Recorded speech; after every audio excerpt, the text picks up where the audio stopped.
Hello, all you wonderful beings out there, and welcome to the stream. I am Ether, the Labramon, and I'm taking over running this gas station now. Mahaha! I'm in danger. Alright, so I guess first off, one of the manager really liked to stack trash, so you might notice a floating trash behind the building. Don't get worried about that. It's very evil. Sounds good. We have one employee. He likes to do gas and clean the room, and that's about it. I see. And there's a ghost. Ah. He sings about blue shoes. I don't know why. He's kind of cool. He likes to eat peanut butter and bacon sandwiches. Don't know why, but it's pretty neat. Those are sandwiches people can have? Well, he has it because that's probably how he died. But anyway, we also have aliens. Oh, okay. Yep. I think that's about it besides Santa Claus. Yeah. Santa Claus isn't real. But yes.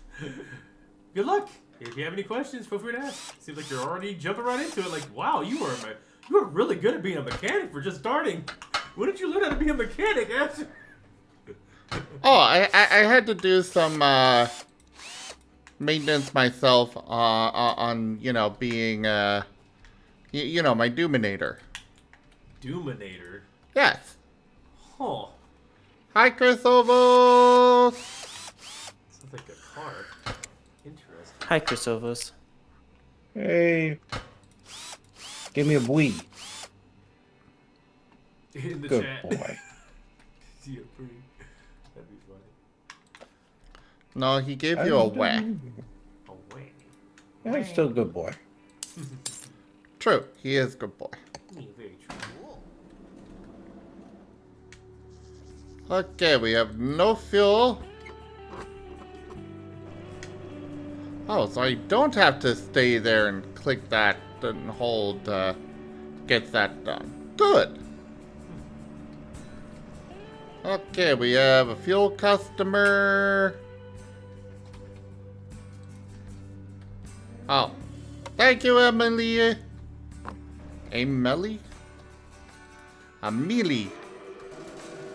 Oh, I have something to help you actually be truly evil. Something that the old manager was using before they went on vacation to, go fetch.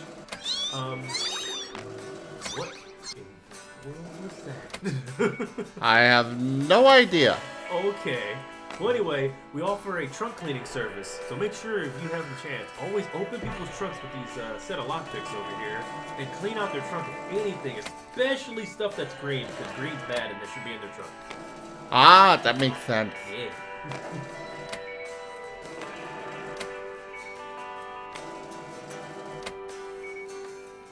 Spectre cute.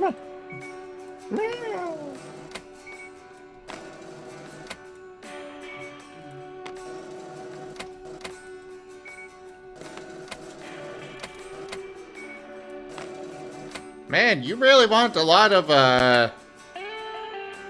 snacks here, don't you, buddy?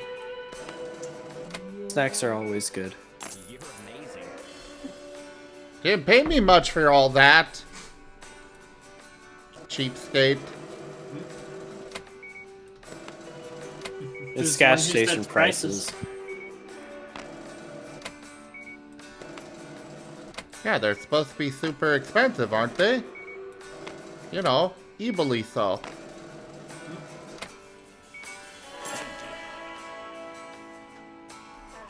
Okay, at least that one tipped me.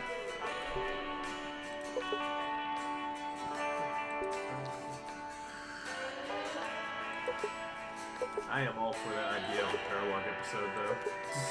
Just literally doing Digi Finder. I'm sure you are.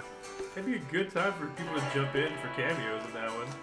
Although I think Chomp would just eat the dice. But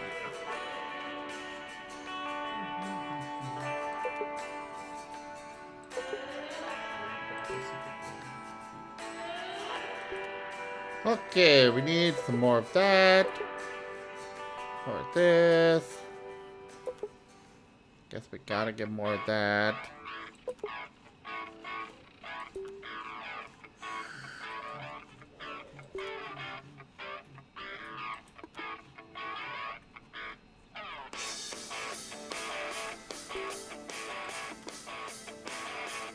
Idle Black Market Doctor. Okay. There. Order placed. Hello.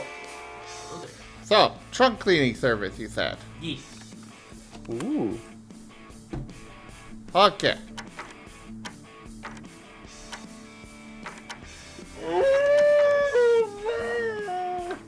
Actually, that is a very good voice line.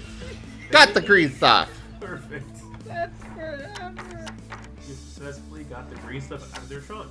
See, they'll thank you for it. But a true Samaritan doesn't tell the people to clean trucks. Though. You don't want, you don't just do something and ask for a thank you, right? So you just just do it, and let them go on their way. Hey, That makes sense. Ooh, a drum set.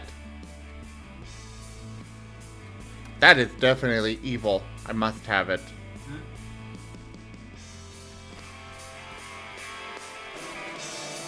Asher. That would be truly evil to steal it from the owner. I did not steal.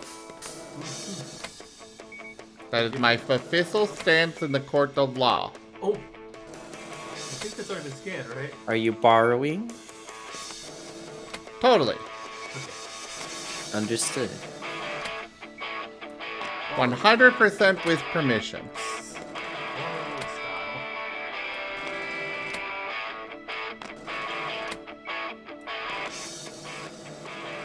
Two cookies.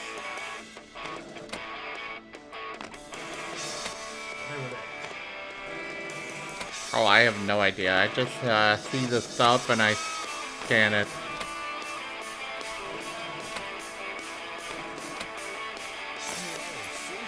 There you go. Don't worry about it, Ido.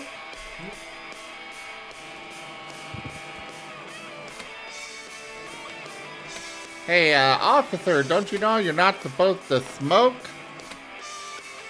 Even I know that. Yeah, well, I know the law. Law says you can smoke wherever you want. Oh.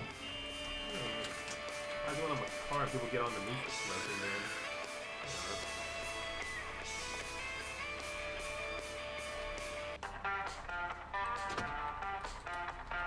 So, current task, sit on the bench and enjoy myself with some beer. Wait, Hint, what? well deserved. That's what it says. Huh. Okay, I guess you might have a new quest to push forward to. Might get some new stuff in your gas station.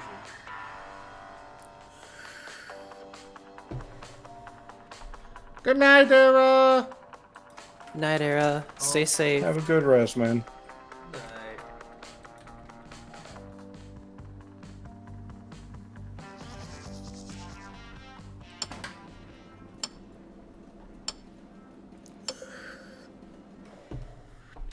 Okay, so, sir, I need to, oh, it won't let me. Fine. But okay, Okay, I can't do that either. kid brew his car. Nope. And now for a boring thing. I've got to drink 100 coffees, 100 colas, eat 100 grilled cheese sandwiches, and eat 100 donuts. Let's do this. We got this. Huh. That sounds great. Yeah, it's gonna be amazing. Don't you just love achievement hunting? Yeah.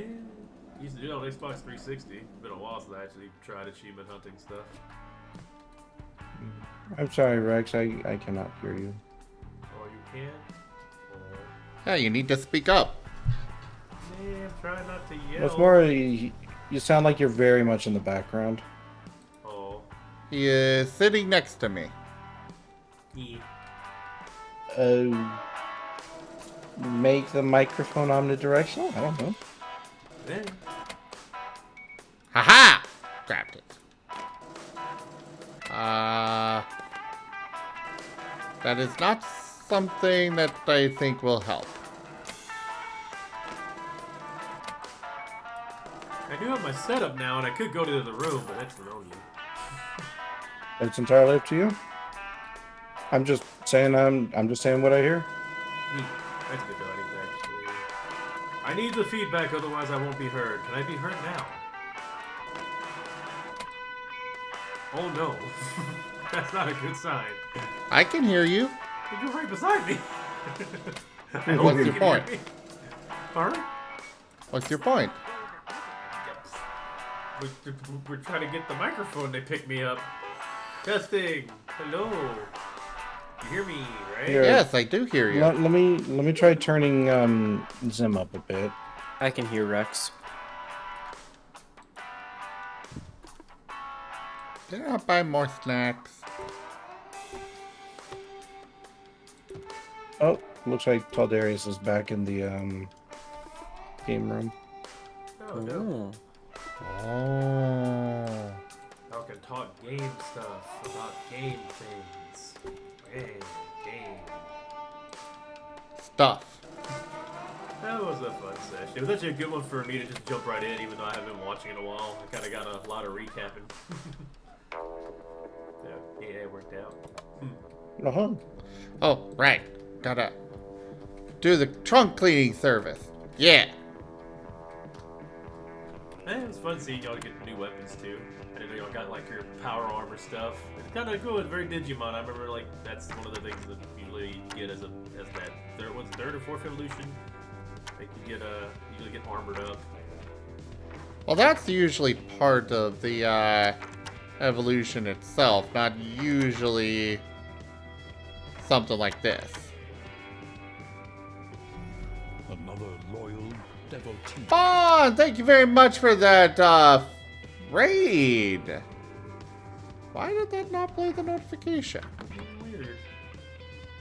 Hey, anyway, Maple Wolf, thank you. Rank up. Oh, there it goes. Oh, there we go. This hamlet. Trax Raptor Gamer, thank you very much for that follow. Traded my stream with 14 views. Bond, welcome on in. How was your stream? Welcome in, everybody. I am Rawzim. I do all sorts of things here. I'll drop the Asher voice for now. Yeah, I do all sorts of things here. Lots of tabletop games. We just finished 2 of them this week. Or for this week. We've got many other things that we do here, though. Lots of various games, mostly simulators this last week. We've also have artists that come and join us live here on the channel throughout the week. So yeah, hit that follow button, come join us again. And for those already here, go check out Bond. Bond, would you like a regular shout out or a random clip from your channel brought up? Oh, hey Elvis.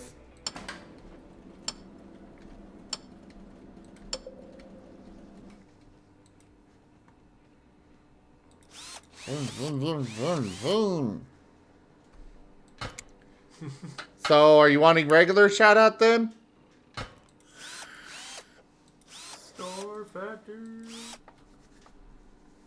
Yes, I'm sure you like the new Raptor that's here.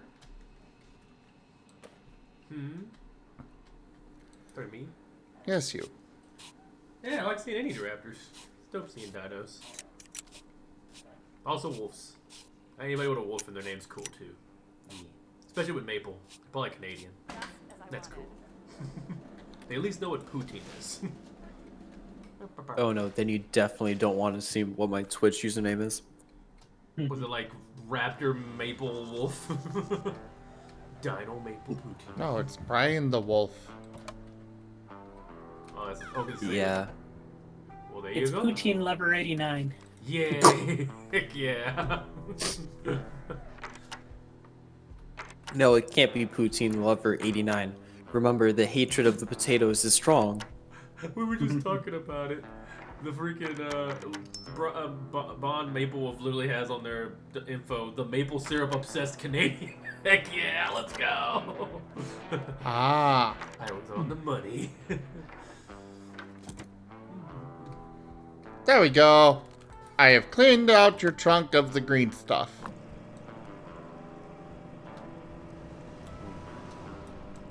Nice. The Raygon is cute. I agree. And is Reddy wanting to hop up to Premier? I don't think I've seen a Premier, what do you message mean? about it. What are you talking about? The person in the waiting room. Oh, Worried I'd go over budget.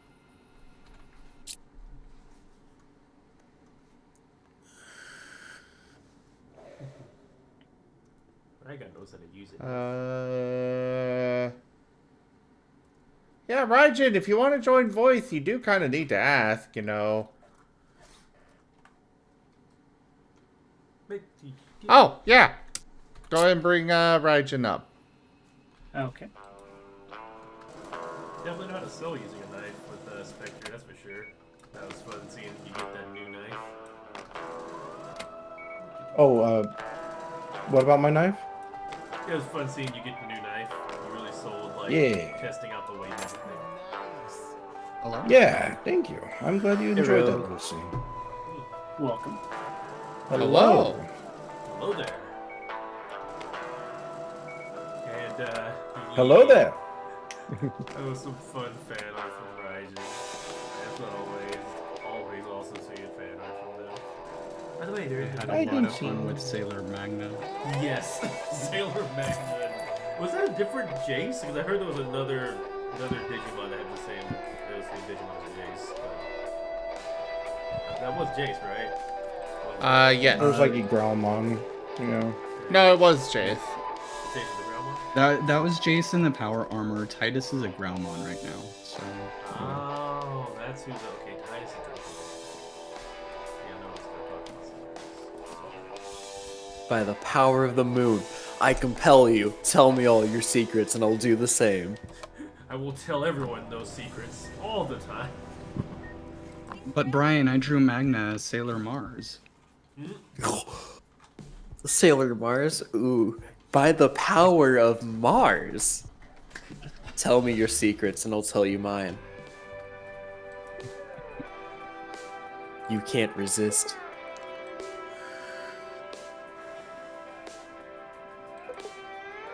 There goes Magna. Traitoring again. Yep, definitely Magni.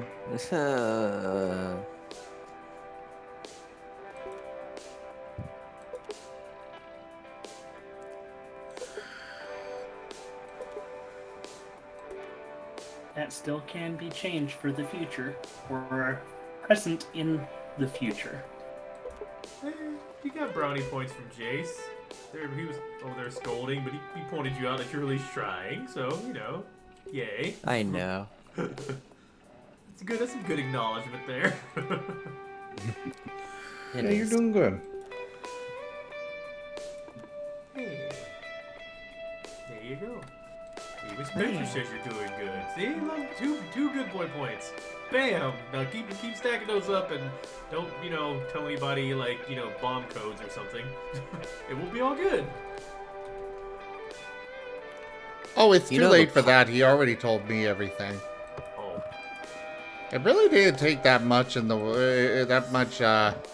enticing him either.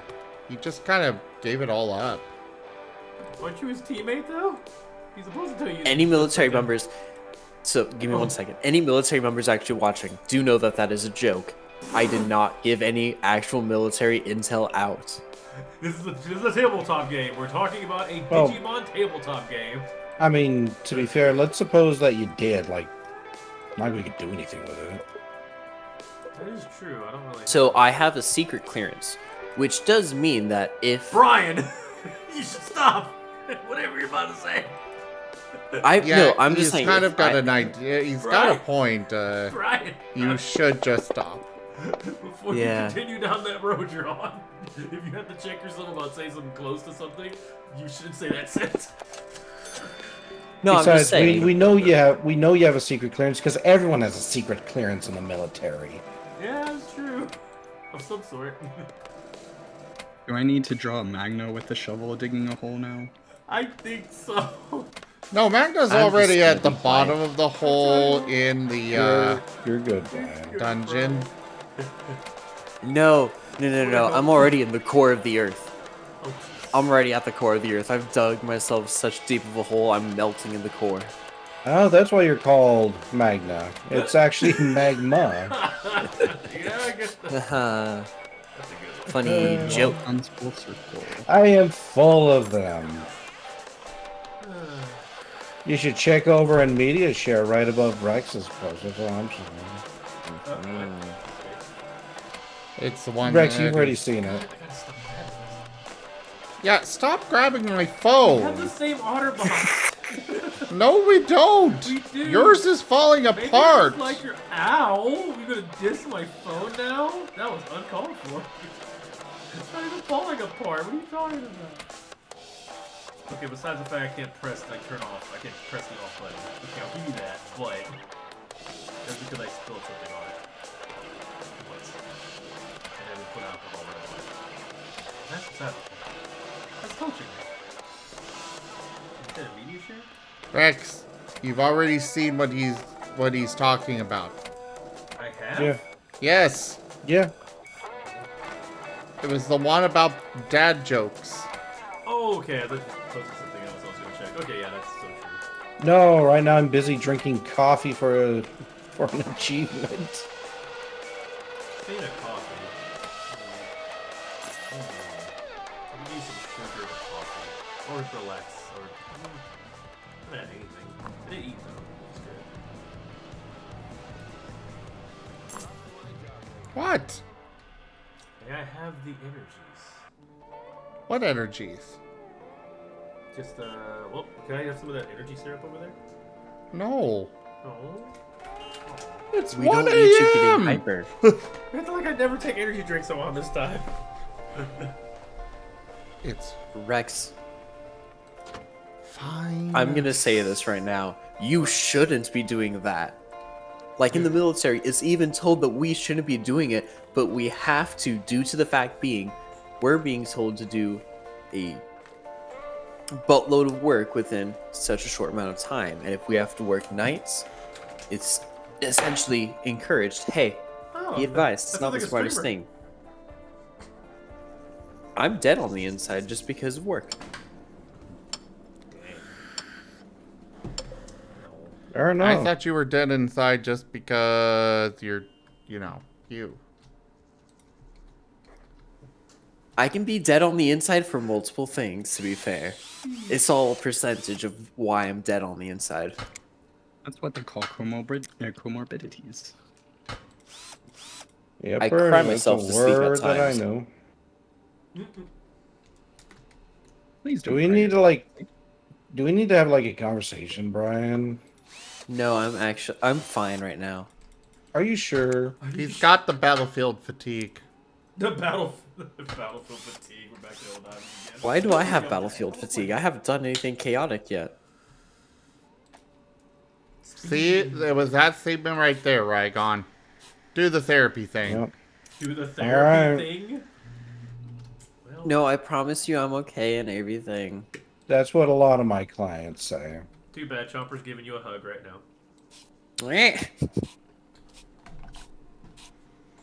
I heard you myself hug you for peek real, on but someone else's mic.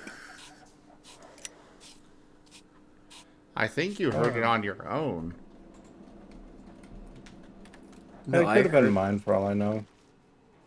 Yeah, I just heard an echo come from like someone else. That's why I'm bringing it up. Dook, dook. And slam dunk the trash. Poor Odo got on.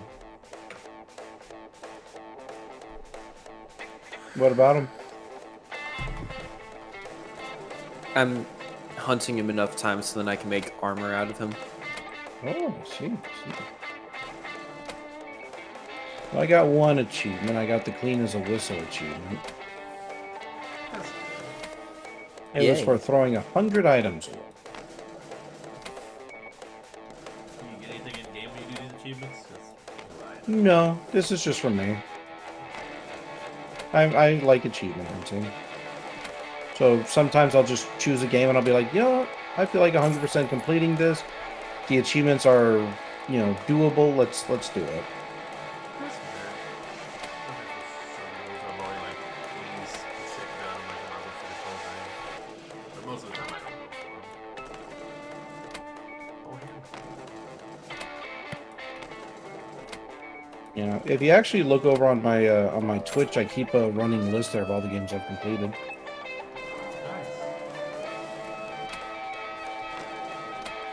You can make a list of those on Steam. And then what's your thoughts on the game First Class Trouble? First Class Trouble, I can't say I've heard of it. Haven't heard of it That's either. a funny little game.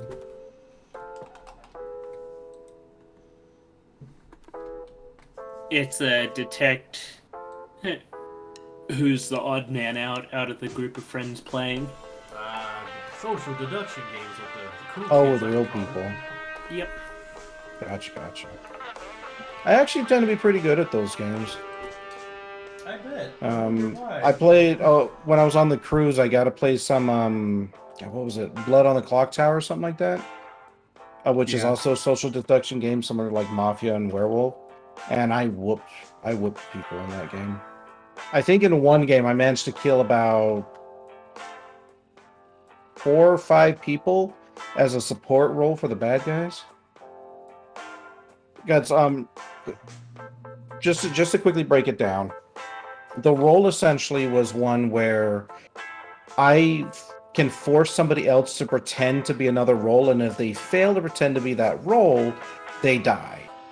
And I managed to kill 5 people by doing that. Jeez. Of course you did. Murder? Might have to play Among Us with you. Murder. What's up? You want to play Among Us? No. Among Us? No. Ooh. That will not be the first game I play in this house. Please no. And Zim, you actually own First Class Trouble on Steam. That Yeah, doesn't please. mean that I have any freaking clue what it is. Oh yeah, we could play that game. I have... Well, yes, that is one. But I have so many games on my Steam, Toshibe. Just because I own it does not mean I have ever even looked at it. Of course it is. You have more games than you have shows on the show. Yes. Challenge At accepted. least for right now. Until you add even more.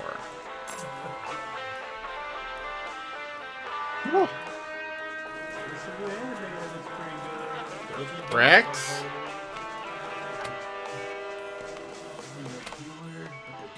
Rex? It's like One Punch Bad Man, boy. But Harry Potter. fine. Hey Rex, they're healing him with bullets. Yeah. No, it's actually really cool where like the dude's like literally isekai, but he's a mage, but he gets, instead of being just a regular white mage, he basically gets with somebody who's a sadist, who's like, they're like the elite of healers. They go into the battlefield, make sure everybody stays alive, but they go through the most rigorous of training, like talking about like running like miles and miles and miles, just healing their muscles as they're breaking down.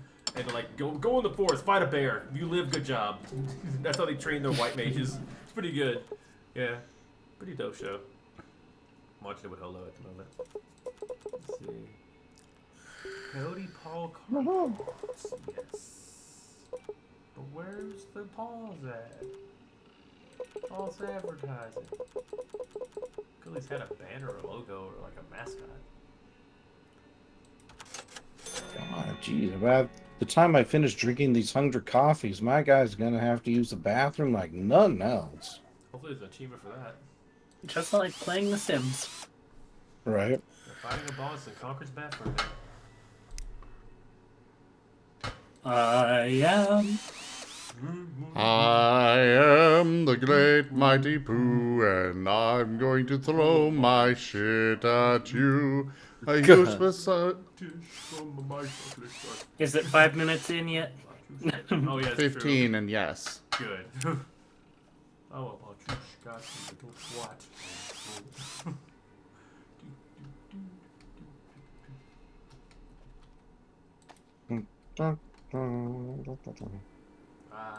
Imagine the songs from Billy Bust Up that's gonna get released later. Hee hee. It's gonna be dope. Have a nice day. What are the last boss fight songs gonna be? We Zim do and need Rex to are go like run. super cool. What happened? We need to go run Stream Raiders. Oh, let's do that then. Rex is a good boy, Rex is a good boy, Rex is a good boy, Rex is a good boy, Rex is a good boy, Rex is a good boy, Rex is a good boy, Rex is a good boy. I wanted to Close copy that the door. frog, crazy frog. Hey, close the door. Close the door. Door closed? Yes. There's Close a it. wind warning. Yeah, I'll close the door. I do And it. close So those close. windows. And I Oh. think the kitchen Push window the is shit out of those open. windows.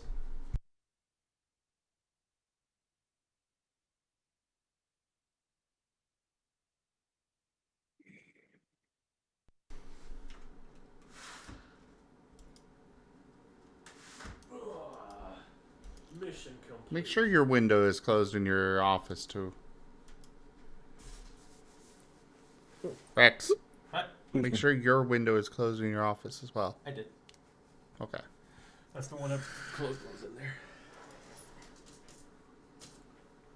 I am the great mighty Pooh, and I'm going to throw my shit at you. A useless supply of tish comes from my chocolate starfish. How about some scat, you little twat?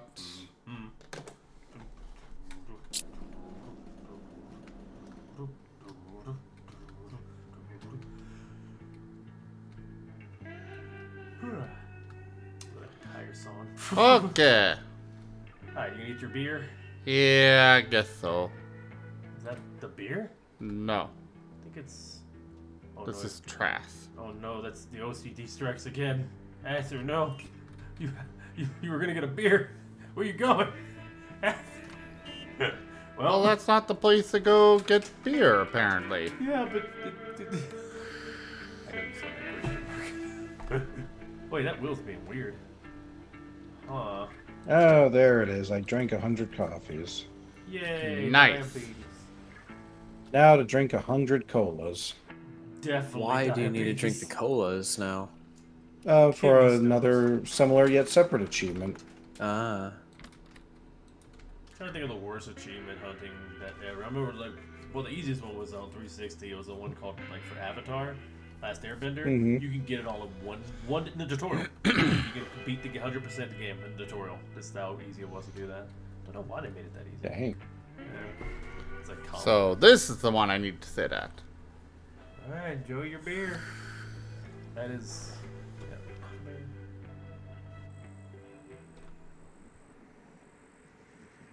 Oh.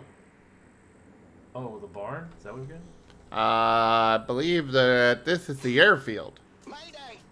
Oh, story stuff. This is Fox 29. I've been hit. I require an emergency landing permit. Is anyone there, for God's sake? Mayday! Mayday! Damn it. This crap doesn't work. Hold on, sweetie. We'll get out of this alive. We are invincible.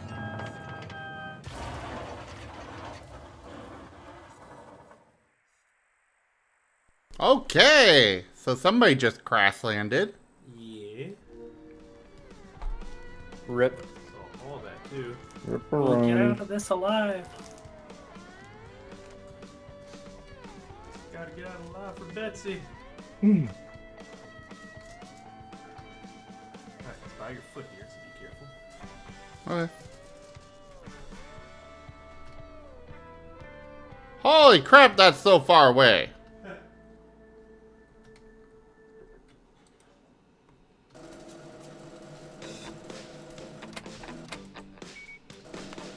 Dragon cute.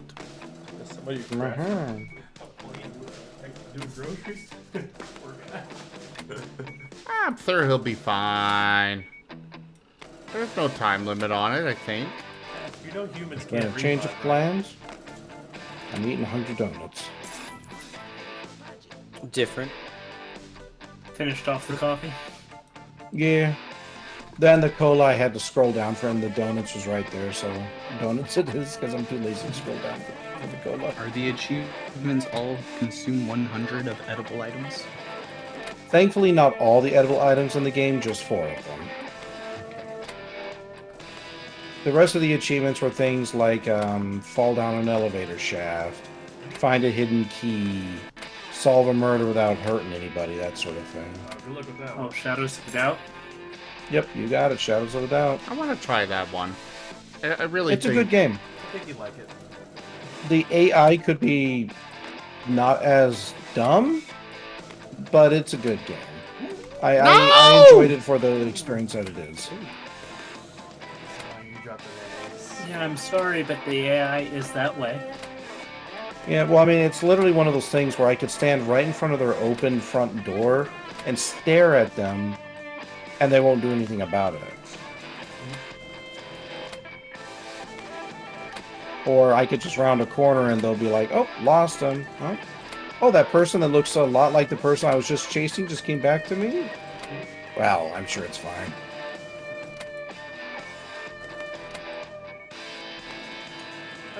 And as for solving the murders is actually pretty cool. They do have a good, decent amount of variety. It's just once you start getting the hang of how the murders are played out, obviously they get pretty easy to solve at a certain point. But I won't reveal anything because I'd rather Zim experience it for himself.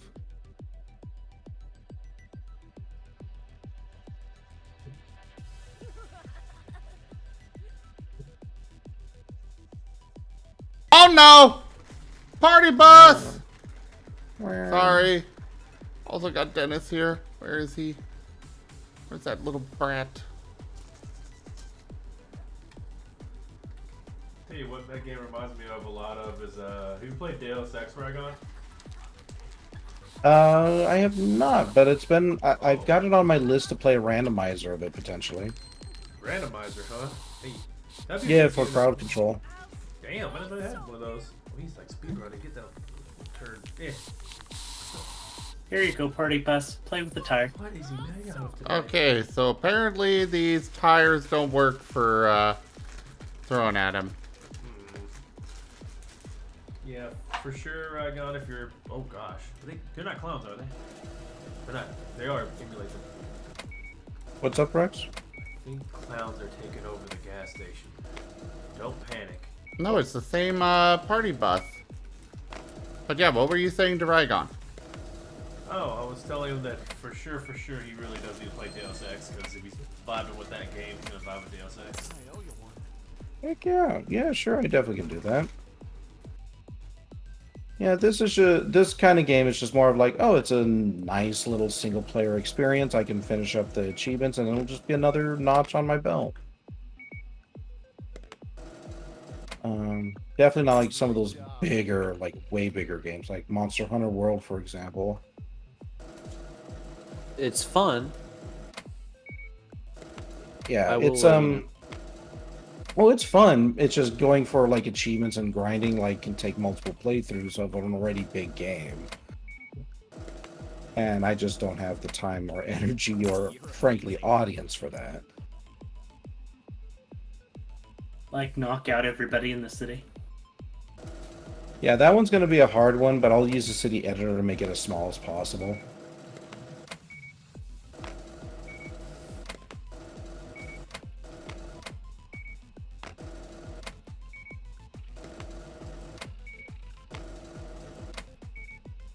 Monster shouldn't be too bad.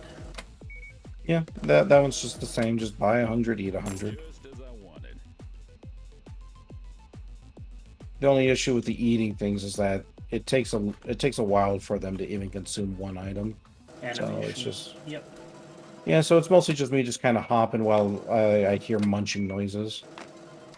That's why I'm kind of doing this off stream, because this isn't exactly like fun stream stuff.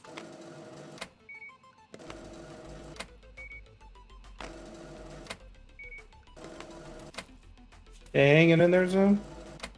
Yeah, just scanning stuff. Yeah. I definitely want to try Shadows of Doubt, though. It really Yeah. seems like it'll be up my alley. I highly recommend. I really do. It's got enough secrets to make it worth your while to explore. The mechanics work. Like, the AI might not be the most sophisticated, but the mechanics are solid and they do what you want them to do, and that's about all you can really ask. Plus, it's got enough like interesting little things kind of sprinkled around that you could just have fun with, like pills that make you throw up, or stuff that you could toss at people. And the side jobs are pretty fun. Like, one job might have you taking a photo of somebody at a briefcase exchange, and another one might have you throwing food in someone's face.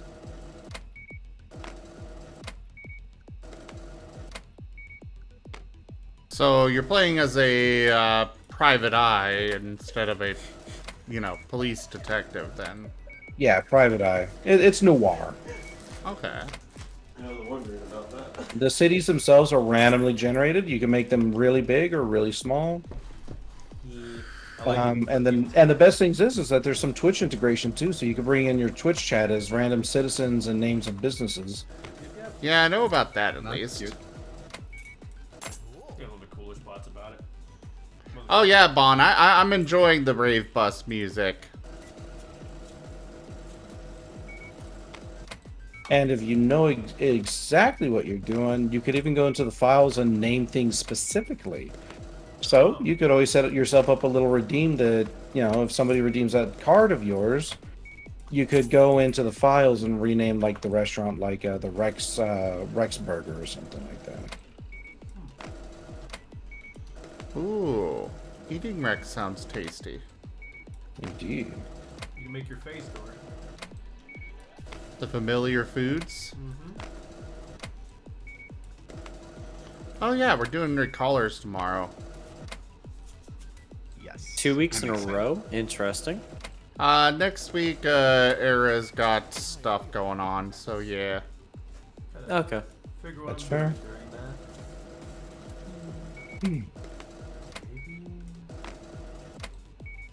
I think one of the things I like most about this game, though, is that there are a ton of models in it, in terms of like the NPCs.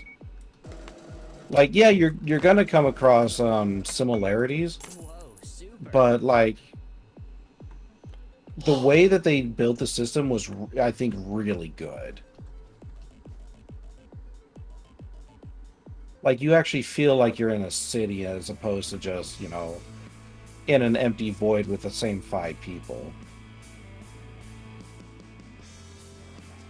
Okay. And actually interacting with people. Mm-hmm.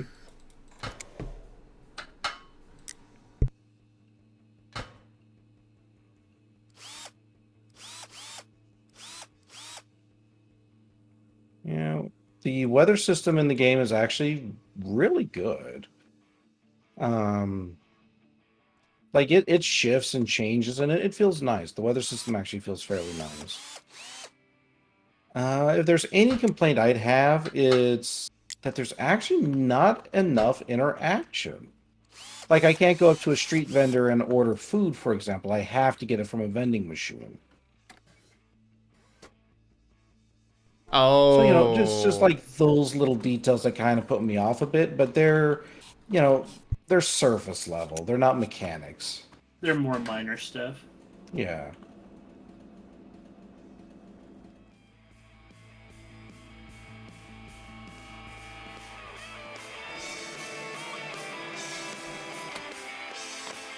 It sounds like it's mostly just stuff that is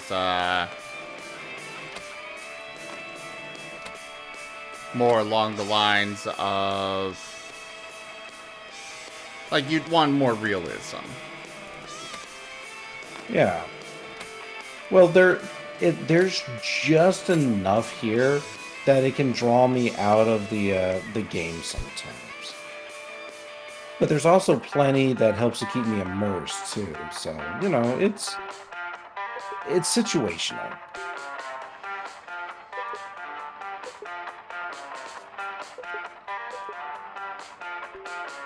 Like, and some of the stories that can be created here are a lot of fun. Like, I had one murder that the murderer ended up being a cop. And I was searching this whole city all over the place for this person. And I just happened to talk to this random cop, and I asked for their fingerprint. And it was like, oh, that's the murderer's fingerprint. And then I had to find a way to arrest the cop, essentially, without everybody else in the entire world wanting to beat me while I'm doing it. Cool. Also, car wash soon. Let me go and upgrade my gas station real quick. Heck yeah. Oh, you finally get the car wash? Yeah. Hi.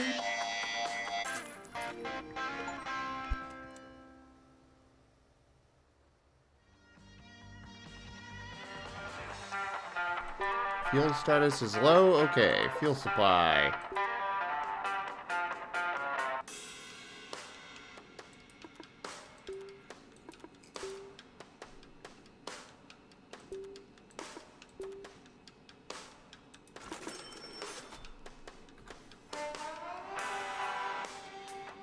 I've got new mail. Ooh, mail. From who? Your prison buddies? No, the uncle. Got mail. All right, Rex, you're up. Alright. Sandstorms in the Dust Bowl. While the name of your place comes to bite you back in your behind, little nephew. Figure you know what you signed up for, but I think you will both do well with a reminder. I admit, I forgot about the sandstorm season as well. Apologies if you got a face full of sand because of that call. Regardless, it is the sandstorm season, so they'll come around more often than not. Unfortunately, we haven't figured out how to get rid of them all these years ago. And we still have no method today. You will just have to weather the storm and clean up when things are said and done. As you saw, limited visibility outside is the least of your problems. The sand is the biggest issue. Each sandstorm will bring about an abundance of sand you have to ask old Rudy for a favor with. It sounds simple. Think about the pyramid. Sand means Rudy, Rudy needs fuel, and fuel is money. Sorry, nephew, nothing anyone can help with here. Good luck.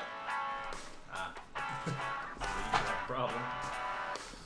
Yeah, more digging. I did not even see that there was a sandstorm at all. Yeah, it kind of came and went. You will.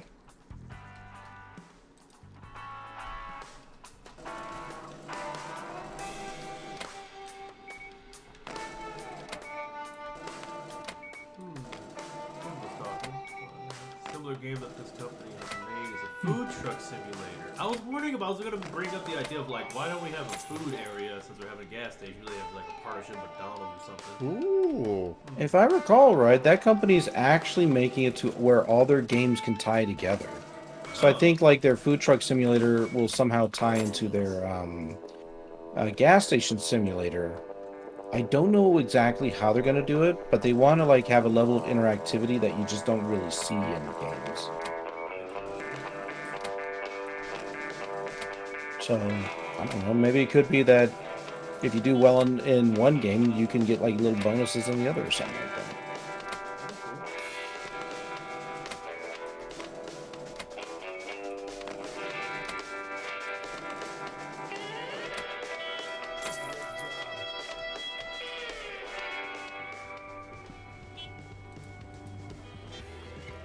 Oh, I'm getting to stuff. Actually, I might close down for a little bit.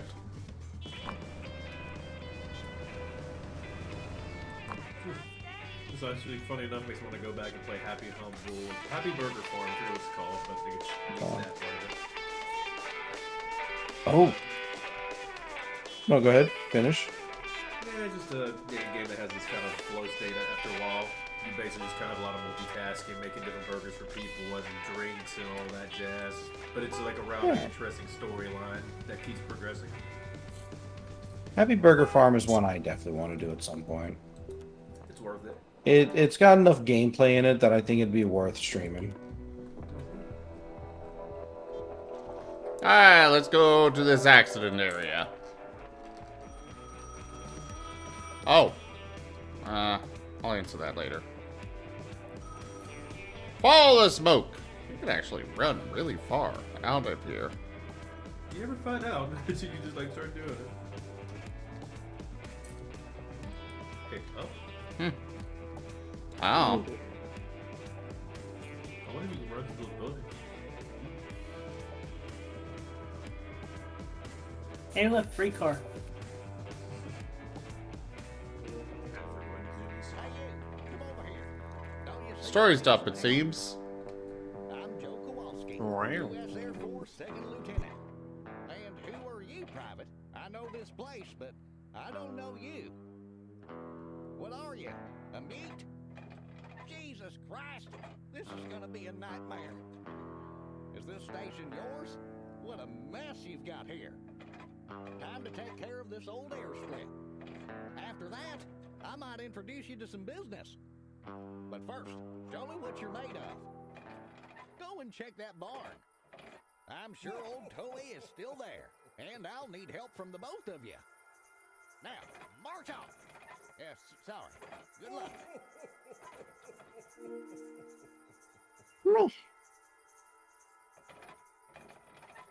Okay then. Sorry the dialogue was so quiet there, everybody. Can't do much about that, but...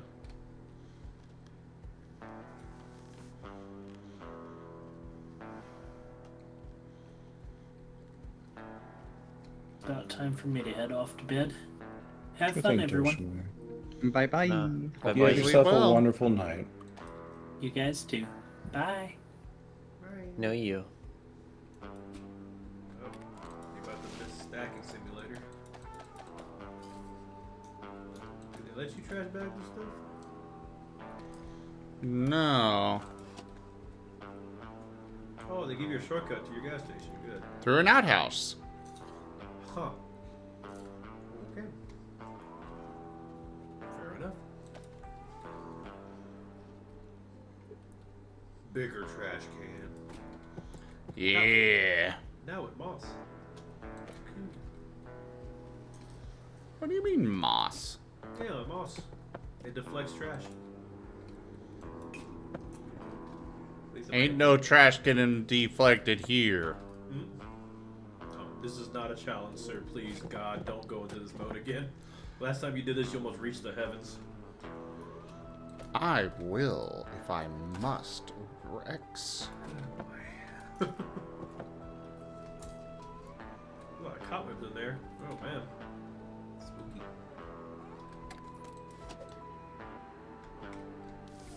Ooh, counter. Well played. GB Nori. Oh yeah, I gotta actually play League of Legends. Shit.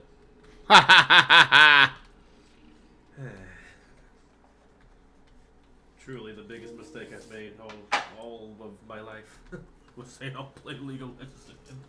It's actually going to be fun. It's just, I really did drop that game like a long time ago. Years ago. Yeah.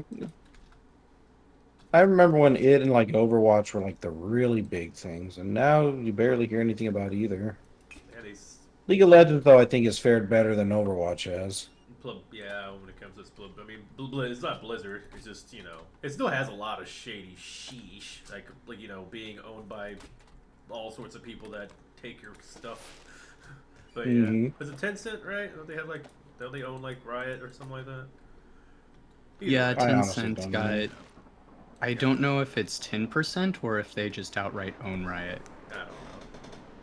I think Tencent has 10% in Grinding Gear Games, who did Path of Exile, but they outright own Riot. I need this. Damn, I can't wait to play some. Alright, so I mean, if I'm making a lot of noise, I'm still like, you know, the energy I had this morning, Ragon. I know you Yeah. were there, and most of y'all over there too, Chad. I still have it. I've been using it to like clean the fridge and like get my setup and my office office. I like calling it office. It makes it sound so official. But yeah, I still have so much energy for like doing something. The streamer brain slash stemming brain slash gamer brain. Oh, there's your freaking sign. Ah, There's your sandstorm. How's it going in the house? I have no idea. I mean, to be fair, there is a giant door here. Reset. What now? View? Okay, first off, we're going back to the actual gas station storyline, because, I figured out how to actually swap them. Mm-hmm. Alright, let's answer this. Story stuff. Damn it. Guess it's that time of year. Better hide, kiddo. I will call you later. Just one thing. Clean up the sand piles when the storm is over. They might cause some issues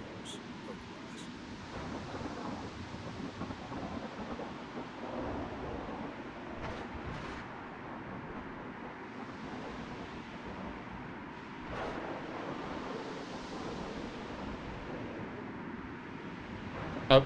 Apparently there's lightning and stuff with this sandstorm. Yeah, I'm seeing lightning over there. Pretty wild. Yeah, lightning occurs naturally in real sandstorms. Really? Did not know Same that. thing with volcanic eruptions too. In sandstorms? Yep, and sandstorms. The heck? Oh, you were going to read about spiderwebs, huh? This is that, other guy at the pilot, for the record. Oh. But go ahead. Oh, well, Sonny, oh, no. Hello there, Private Surprise. You're dealing with an Army veteran. Finding you was a piece of cake. Oh, I can't sound like him anyway. I'll drop important information in here so you don't miss anything. Have a little problem with spiders? Every barn in the Outback struggles with that. Fortunately, you have your trusty broom, which will always help. Use it on spiderwebs like you use it on shoe marks inside the gas station. Use LMB to gently remove them. Remember that spiderwebs are harder to clean and you have to do it multiple times. Move through the spiderwebs is extremely cumbersome. You can slow you down a lot, so better get rid of them early. Spiderwebs will appear in the barn from time to time if you don't visit often. Joe. Same guy? Yeah, Joe. He had to put Joe in there. Toys, your friend. Oh, we got a new name for that. Oh, achievement, yes. So don't hesitate to use it. With its help, you can control planes and other objects. Oh, you can drive. Oh, okay. So you need to use your keyboard thingy-majigger and that space bar thing to handbrake. And if you're in a hurry, you can speed up toward you shift. Speeding up an overheated engine, so cool it down. Keep it by pressing that right click until the exhaust stops to burn. If you want to switch towing mode using the X button, treat them kindly. You can also scroll button to zoom the camera in or out. I love when they just don't even care. They just like break fourth wall and they say the button. Eek. It's more funny when they actually realize like they go meta and they're like, why am I saying this? I mean, why not? Yeah. Immersion. Breaking immersion. Me immersion.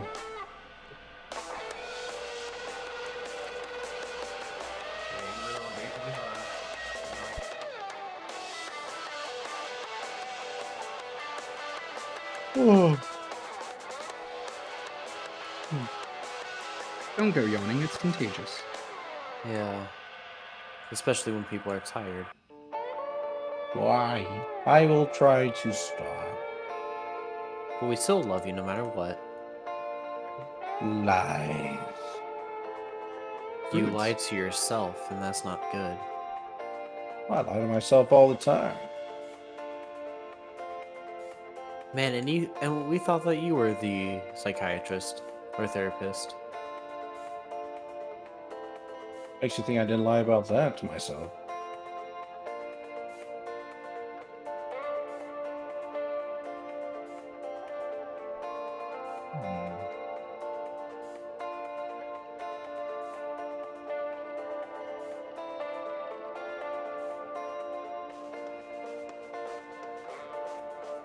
One more donut to go.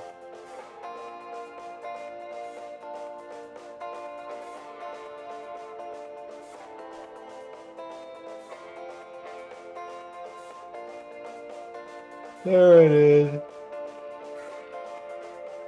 I got the 800 donuts.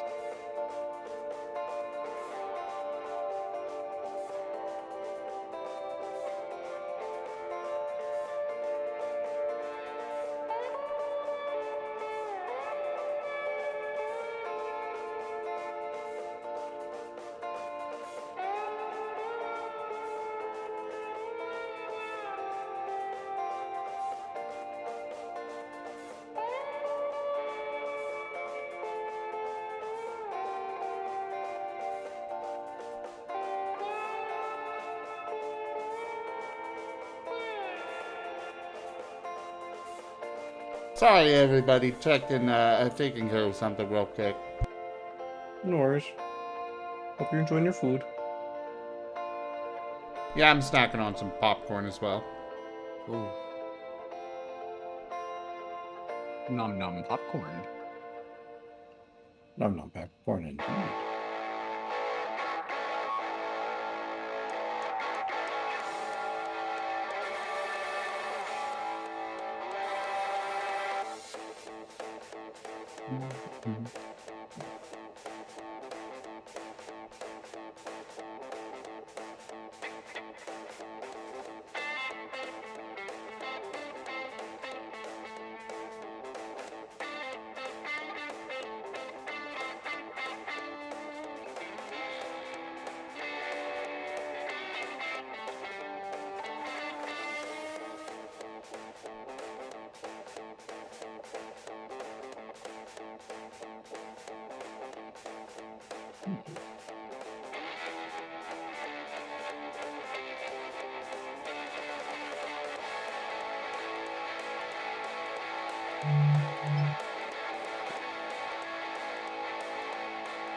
Alright, let's run Sturdy Meters and then we'll get back into the game. Ooh.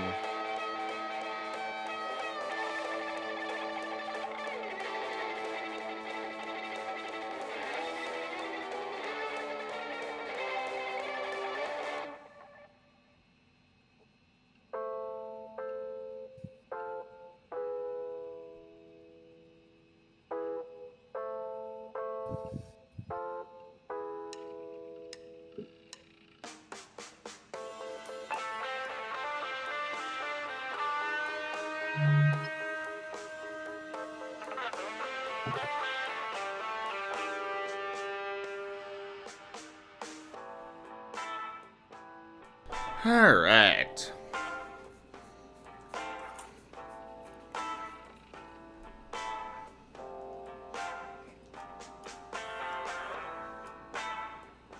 Place your troops, everybody. And now back to the game.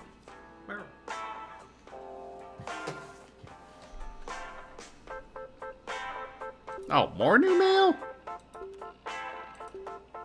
Oh. Yeah, what's that? Have you watched the car yet? Speaking of sandstorms, nephew, I'd like to introduce you to a certain idea. Don't whine. Nope, bad, nope, don't whine it. Okay. Turn your weakness into your strength. Or maybe it was a proverb. That doesn't really matter one bit. What does matter is knowing when to apply it. So what do you do when you have a tornado of dirt visiting you on the regular? You capitalize. Remember, you're not the only one out there that's there in the desert. Your customers are exposed to all that dust as well. I believe there's a ruin of an old car wash behind your station. Why don't you give it a little elbow grease and get it running again? So you know how to get a car sparkling clean. Grab the nozzle, adjust the size of the spray, and angle it just the right way to get all the grimy bits off whatever your client requires. You get a picky client, that's just another opportunity to charge them extra for every special service they might ask for. Others already managed to make people pay for water, nephew. So can you. Wow. Oh my god. This is all business. All business all the time.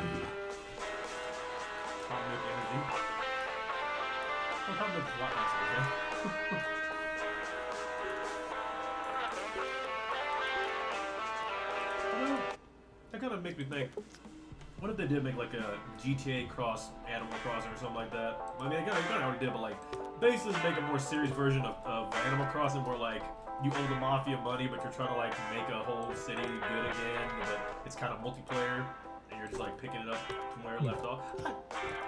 Basically, a mature Animal Crossing that has like a lot more like heavy subjects and like higher stakes or something. Wasn't that Conker's Bad Fur Day? No. No. That's basically adult Banjo-Kazooie. Not so much of that idea.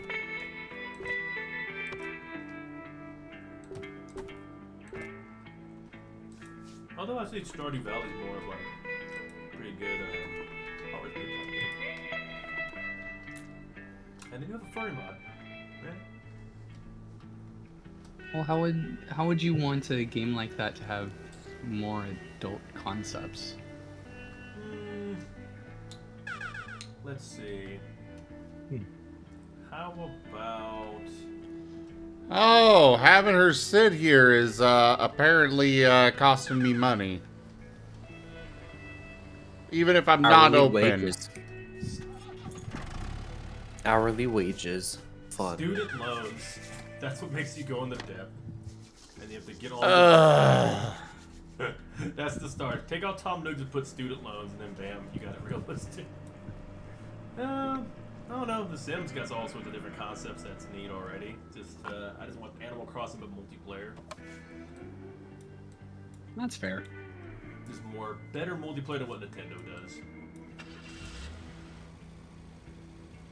Oh, that seems to be a problem. Multiplayer. I think you might even bust out the broom to help that lady out. I would love to, but I can't fill up my... Shoot. Get on, get on, get. No. Oh, you're gonna tip her over. Oh, God. It's fine. Got it. Such good service at this gas station. You know, it kind of looks like you're drinking it. Huh. You just want me to drink you. What? That's gasoline. That's fuel. Wait, don't you mean the liquid ravioli? Oh yeah, you're right. Oh yeah. Liquid what? Good catch. There's a thing on it. It says ravioli by the red and the yellow. Oh, yeah, I know I've drawn cursed things before, but liquid ravioli sent a shiver down my spine. That's fair. I know, I'm sorry. My apologies, I didn't mean to send that shiver down, but I just remembered it from last time Zim was playing this. Pretty sure they just call that bolognese sauce. What? I feel like I've missed important things by not paying attention to this game. Yes, that can happen. This game is very random. Very, very random. Ghost Elvis.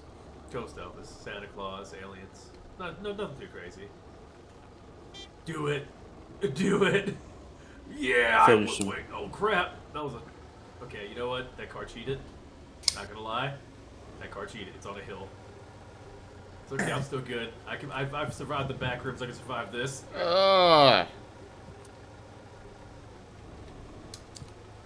We don't want you looking worse for wear, Rex. What's that even mean? Worse for wear. AKA getting beaten up so much that you can't work at all. I love physics. Good timing on that one. Get on, get out of here, get. Go! Right here. I seem to be smoking. Now, hopefully I can actually... How...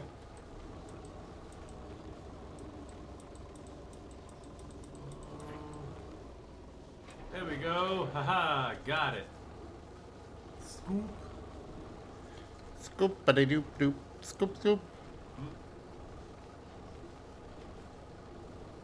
Did you know the... No, I didn't. Oh. Holy shit, that's crazy. I was about to get into Jeez, it, like, Rex. holy crap. That's amazing. Oh my god. Ah. Okay, I'm a puppy. so what I was going to say was, did you know that the cabin, the front part of like the 747s and everything like that, the nose is called the snoop droop. The snoop droop. That's adorable, but Do you okay. goop it? The reason why it's called it is because it needs to droop forward in order for the pilots to actually see the ground. That's adorable. Okay. I think it's cute. And they came up Sure. with like the cute name for it, and it's just hilarious. I think as a living car, I find that adorable, and I may use that if I become a plane one day. The Snoop Droop. Raharu, I feel like I'm gonna pass out, but at the exact same time, because I have sugar coursing through my veins, I'm awake. Hello there, Why Raharu. did you? Beep beep. Why no did you have fool. sugar this late?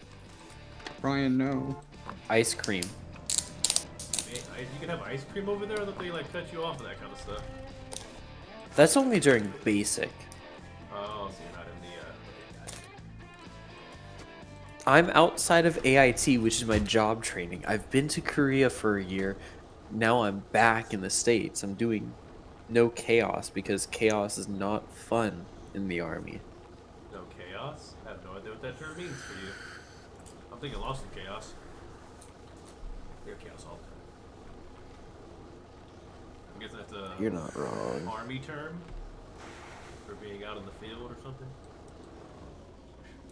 No, that's just being called being in a Fox unit. Oh, so they TF you in the foxes. That's dope. wanna I join the wish. army. Oh, they I TF you in the wish. Foxes? I take it back. I don't want to join anymore. The reason why it's called a Fox unit is because there's multiple companies and everything. If you're in a Fox unit, it's because you're in the Foxtrot company. There's still no foxes, and they call it. So, the fuck company. Sorry, sorry. The F word company. All I can think of is Foxhound from Metal Gear Solid. So there's the reason why we use the phonetic alphabet when talking about this stuff. Because F is F you. Foxtrot. Oh. Oh. Oh. Oh. Sorry, sorry. Foxtrot you. Oh. What is these noises? This is my shock noise because I wasn't ready to be cursed out by Asher. Yeah, he learned a new word apparently. I don't think he knows how to apply it. He just keeps saying fuck. It was taught to me by Magna. Oh, When did I teach you? When did I teach you this? Magna. Just now. What? No, I was saying the fox. F-O-X. I never taught you this word. I just really like the idea. It's funny, like hilarious. The idea is as they're running around, Jay's not knowing what's going on. He's just going around. This food fucks. Yeah. Like, wait, what? Yeah. Magna told me. Oh no. I'm sorry, Zem, I drew something terrible. Oh no. Oh no. Oh yeah. What did you draw? Please let us see. But first, groceries. Hi, old pal.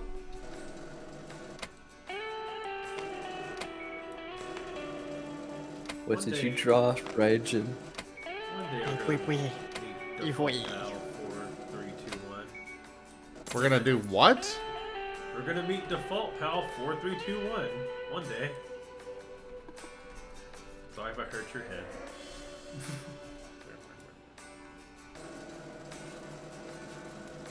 What is all the crystals? How many crystal numbers do we got? There are 4 of them. Yep, there goes So at this rate, I may need to make them actual cards instead. Really? We went through the gauntlet, Jesus. I've been lucky to where I've never needed to be in a Foxtrot company, and I'm happy. F you! No! Asher! No! FT! What's a T? I want to be TF'd, but the world says no. Well, Elvis says yes. What's Tango Foxtrot? No, it's the furry. TF. I want to be transformed into something. Into a squad? You want to go on the field? No, I just want to be TF'd into, like, something cute. Alright, so... No, it's like I just So mentioned you? telling your drill sergeant or something. No, you! They just Oh, thank you, Raharu. Alright, more tires. When your field officer says you're cute and breedable, instead of sending you to the field. I swear to God, I will throw hands with whoever does that. They will never see the light of day You want to be again. TF'd, yet you're gonna go baka. No, I want to just go to onto the live training right now. Give me a gun. I work overnight, so I already don't see the light of day, so I'll just take this bullet. That's how I am right now. I'm trying to concentrate on being anyway, but yeah, TF's great. What were we talking about? How cute you are. I'm cute for you, Master, but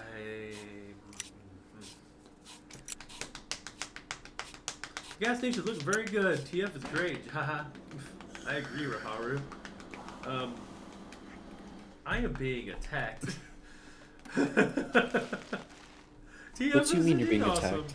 Nothing. Rex is cute. You're cute. Rex is very cute. He's also a very good boy.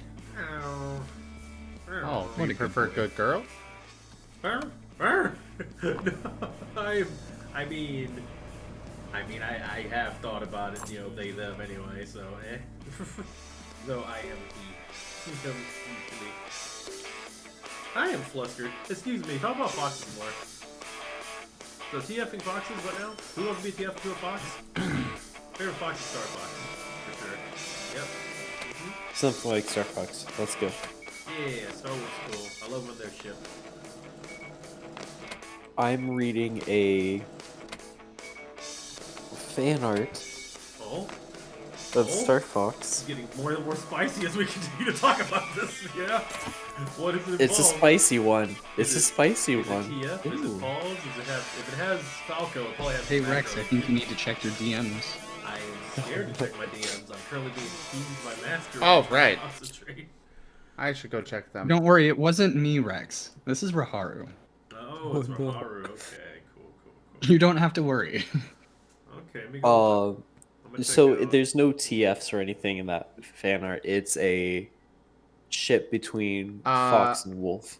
Oh, show me. Oh, liquid ravioli. I see. I told you it was terrible. All right, bring up the Raijin fan art. Yay, I can see it finally. Yay. Haven't got anything in my DMs yet. But, oh, that's what y'all looking at. Am I eating the ravioli? That's pretty good. Of course. Ravioli, give me the formuloni. That delicious Chef Boyardee smoothie. Ooh, shit. Damn, Raharu. The fuck? Good job. I don't know why, but I look like a himbo. I got a very defined jaw. I like it. It looks cool. I like the design. I definitely look way more masculine than I usually do. I really dig it. You want to post it over? Can I show the stream this, Raharu? That looks awesome. Thank you. Post it in fan art. That's sick. If he wants to. I do. I was meaning Raharu. Oh, okay, I'm waiting.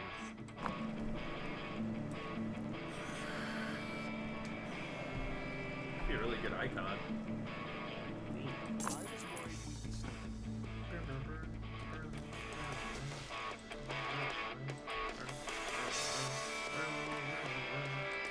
Oh, wait, thank you. I really need to get a lot of stuff. But I'm not getting the money for it all. Oh my god, that is a cute. Oh my god, that is adorable.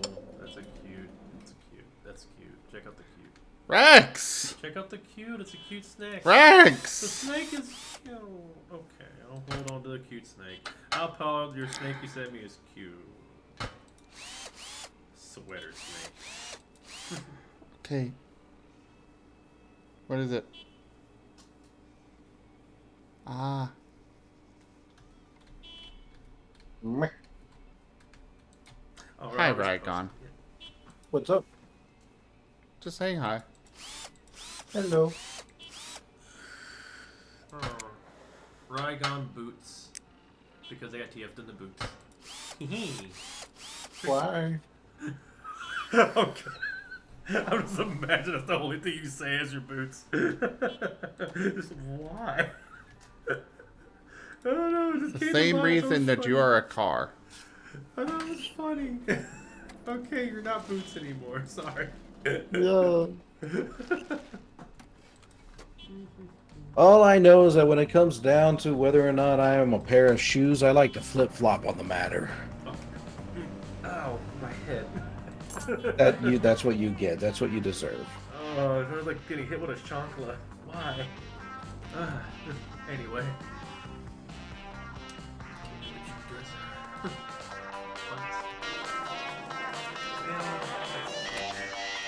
Well, I guess after that, you can say that you've been TF'd into Crocs.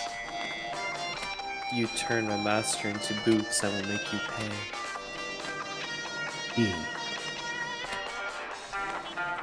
So many people to get revenge on, you're running out of revenge points. Like, the people you were supposed to get revenge on are, like, getting expired on your revenge list just from, like, how long it's taking. Nah, they're like a dwarf. They keep books. Oh. You're right, we should watch Lord of the Rings. Thank you for the suggestion, Rygon. You bet. Yeah. I was like, okay. You literally kept begging for it. I am, but you're mid-conversation, I'm not able to... It's a really good scent. I like that one. Which one is that one? I don't know. It's good here.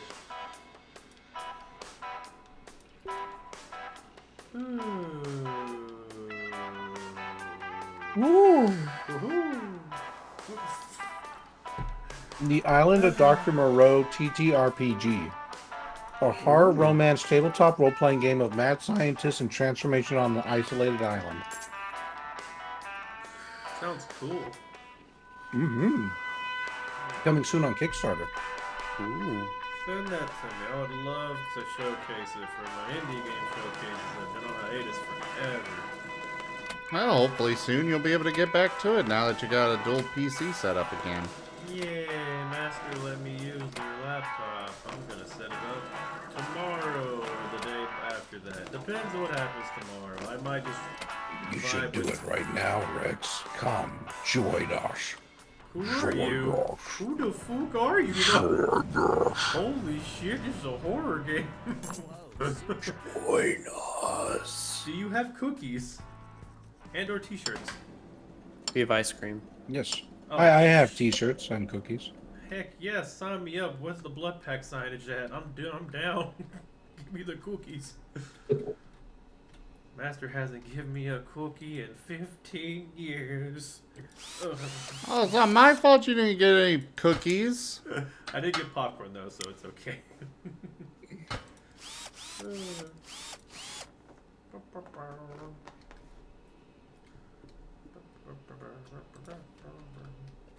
Wait, Rygon, do you know how to train a car? I don't know if you've, like, this is part of the agreement here. I guess you have to train a car now. Good luck. Are you a car person? Not particularly. Oh, shit. Well, I can be a mount too. That's technically a car, but you know, alive.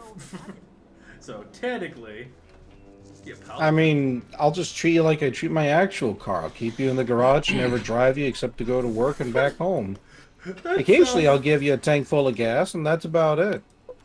How affectionate. I know. My car still has, it's still pretty dirty. I haven't even put that thing through the car wash in a few years. But that's okay. It builds character. Lucky for you, I'm in the degradation. This can work. Good. In a very I'm funny glad. way. It's just texture. I'll be honest. I've just never been the sort of I just don't understand the need to spend money on something like that. That just honestly doesn't really matter. What? Cars? Car washes and stuff like that. Like, I get it if your car's really dirty and that can affect its performance. But otherwise, I mean, come on. It's a car. It's meant to get you from point A to point B, and that's it. Some people really get into cars. Like, it's just nice to have a really nice shiny car sometimes, and to keep it looking pretty good, and more hand washing and what. It's like having a good pair of, a shirt or a good pair of pants. It's like, it's just, it's nice. Yeah, and you know what I do with them? I wear them until they get worn out, and then I throw them away. You have life. your jeans. That's just what you do with practical stuff.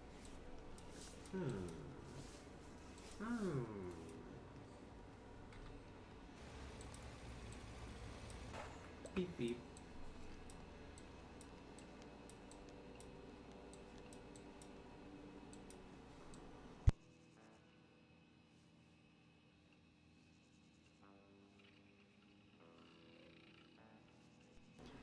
Very nice. I am painting the garage, or the workshop, whatever it's called. She really loves that wall. Oh, that is a nice pillar. It's a nice shade of red. Wow, they did a good job painting that pillar. Oh. I like the way it says car lift. That's what's going through her head right now. She just stares at it. Menacingly! Oh, she turned around. Now she's watching you. Half her hair is a different color for some reason. She changes her hair color every single day, so that no one can know her. Oh, she's that girl. I mean, she wouldn't have to go through all that trouble. She could just get a pair of Superman glasses. That's true. That camouflages anybody 100% every time. Oops. Bukake. Really? Are you surprised? Bukake. No. What? It's on the floor now. It's ectoplasm, everybody. It's ectoplasm. Spooky It's ectoplasm. paint. Yes, and nothing else. Alright, I'm probably Paint's on the heading- floor? It's on the floor. Did paint have Wonder Meal?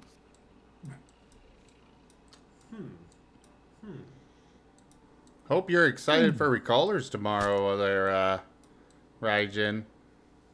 Of course I am. Yeah, I think I might just jump. Oh, are on you that. in the game, or are you just excited to do fan art of it? I have an obsession, Raigon. Oh? With what? Elaborate. All of my tabletop games. No, Yeah. I want to hear it from Raijin. I mean, I've always really enjoyed listening to tabletop live plays. And finding Zen's channel was like, oh, there's a lot here. I'm set Oh, for a that's year. fair. I hope I can get Any you particular reason why you enjoy those kind of games? So I think it has to do with I also read a lot of books. And I just really like the storytelling. But one thing about books is that they're very strictly coordinated and controlled, which is great in some ways. Obviously, it's really good for the storytelling. But there's something just so beautiful about the live tabletop experience where things are just improv'd. Because you get a lot of organic human experiences out of that. And it's a lot of fun to not just participate in, but also to watch. Okay. That explains a lot about your art style.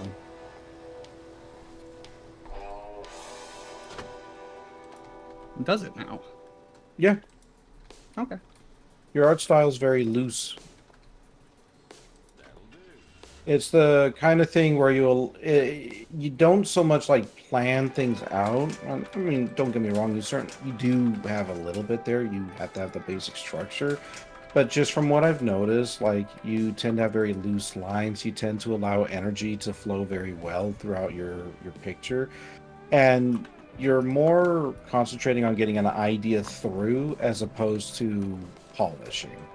I'm sure you can polish well if you put your mind to it, but it seems like just simply getting that idea out there is more important to you, and you do that through the energy of your lines, as opposed to the structure, if that makes any sense. It does. I would say that's mostly accurate. A lot of it is also just sheer inexperience. A lot of the really polished stuff that you guys have seen me put out is like the only polished stuff that I've put out, because I've not really been drawing for that long. So there's a lot that I'm still just learning about how to finish a piece in the first place. That is honestly fair, and there is something to be said about the mechanical limitations as well as the experience limitations. But at the same time, there are different ways you could be tackling that particular issue. Instead of, like, coming on and sketching things out, you could be reading a ton of books and going step by step on how to draw an owl. So the fact that you've chosen this kind of path, I think, says a lot. Go ahead, Zim. My house now has a balcony. We have a roof now? No way. Oh, we've had a roof. We have a balcony roof. Yeah. Thank you for telling me, Raijin. There's a lot you can tell about a person from these small little details, and I always enjoy exploring them. Oh, no problem. You've been analyzed. I also like hearing about what people think about my art, because what I get out of my art is completely different from what other people get out of my art, too. Oh, yeah. The curtains are blue. Kudos if you get that reference. I don't. Explain in detail. Essentially, when it comes to such things as art or literature, there's this little thing where you have to, like, read into everything, right? And one of the classic examples, which comes from an even classicer meme, is the curtains are blue. Oh, so the teacher explains that, the curtains are blue because the author is trying to express a sense of sadness within the main character, blah, blah, blah. And the other side of that coin is the person goes like, well, yeah, but the curtain could also be blue. And the teacher's like, no, that can't be it. There's got to be symbolism. So the person writes up the author, and the author says, no, the curtains are just fucking blue. But the reason why I bring that particular point up is, regardless of the intentions of the author, what people gather from their art or book or whatever it is that they create can infinitely be different, and that doesn't mean that both perspectives are wrong. Just because your intention might be one way doesn't mean that it's the only true way it should be gathered, perceived, and enjoyed. That's why I like Yeah. Naruto so much. There was like so many things you can get from that. My experience was like very unique too. I like that. I like that concept of the blue curtain.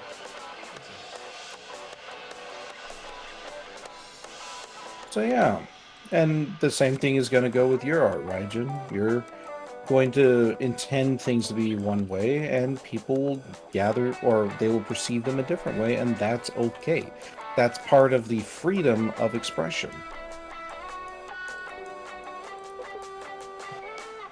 Yeah. Yeah, and I'm definitely super understanding, and I embrace that as much as I can, but also, as an artist, trying to still improve, because there's always room to improve. There's always the wonder of, okay, where are things subjectively bad, and where are things just objectively needing improvement? That's fair. But I guess it kind of depends on what your goals are. Yeah. Because, like, say let's take oh, I don't know, Pablo Picasso, right? You can look at that art and you can be like, oh, this is subjectively or even objectively bad because it doesn't follow the rules of what makes art good. But then the question comes in, well, okay, what makes art good? For a lot of people, it is explicit realism, that it has to define reality exactly as a one for one. But then one could always bring in the argument of like, well, okay, well, a photo camera can exactly make a one for one. So why should art matter? And at The that point, it's just Picasso kind of up to example. whatever it is that you come up with. Yeah, the Picasso example is actually really fun because before I started trying to learn art and before I started really practicing this, I didn't understand Picasso's art at all. It just seemed like weird shapes to me. But now that I've gone down this rabbit hole, I actually really appreciate Picasso's artwork. Yeah. And it's insane what a difference that perspective can make once you've really dived deep into these kind of things. There is a reason why a lot of the famous arts out there are famous, and it's not just because rich people will pay for them. It's because they understood their medium to a different degree than most. Yes, you can definitely appreciate the realism, but being able to take your craft and mold it into an entirely different expression to be appreciated, like that takes some true understanding of what it is that you're doing. People might make fun of the line on the wall kind of thing, but sometimes just understanding why that line on the wall is a line on the wall can make the difference between appreciation and disregarding. Actually, Ragman, I'm going to share something with you real fast. Sure. It's actually pretty much everything you're saying. This is probably very representative in regards to what you said about my art. Sure. Where did I save it? Here. I'll look at it as soon as I finish eating more of these sandwiches for a cheap. 100 sandwiches. Excellent. 100 sandwiches. This is what I choose to do with my time. Oh, things are so busy. It's like I need to go repaint stuff. But there's customers everywhere. I need to go wash the stuff. I need a new employee. Rex, get in here. Are ya? Yeah, that game would be fun if it was multiplayer, but it's not. Alright, let's take a look at what you shared, Roger. Have you gotten to employee yet? I know I'm at the fuel station. Well, there's a guy at the fuel station. Have I gotten what? Interesting. Have you not been watching? No. Oh, Why? no, there's a Every time I'm cop looking, you're in the outside. car mechanic place. Yeah, I've been really enthralled in the conversation about art. And it's really interesting.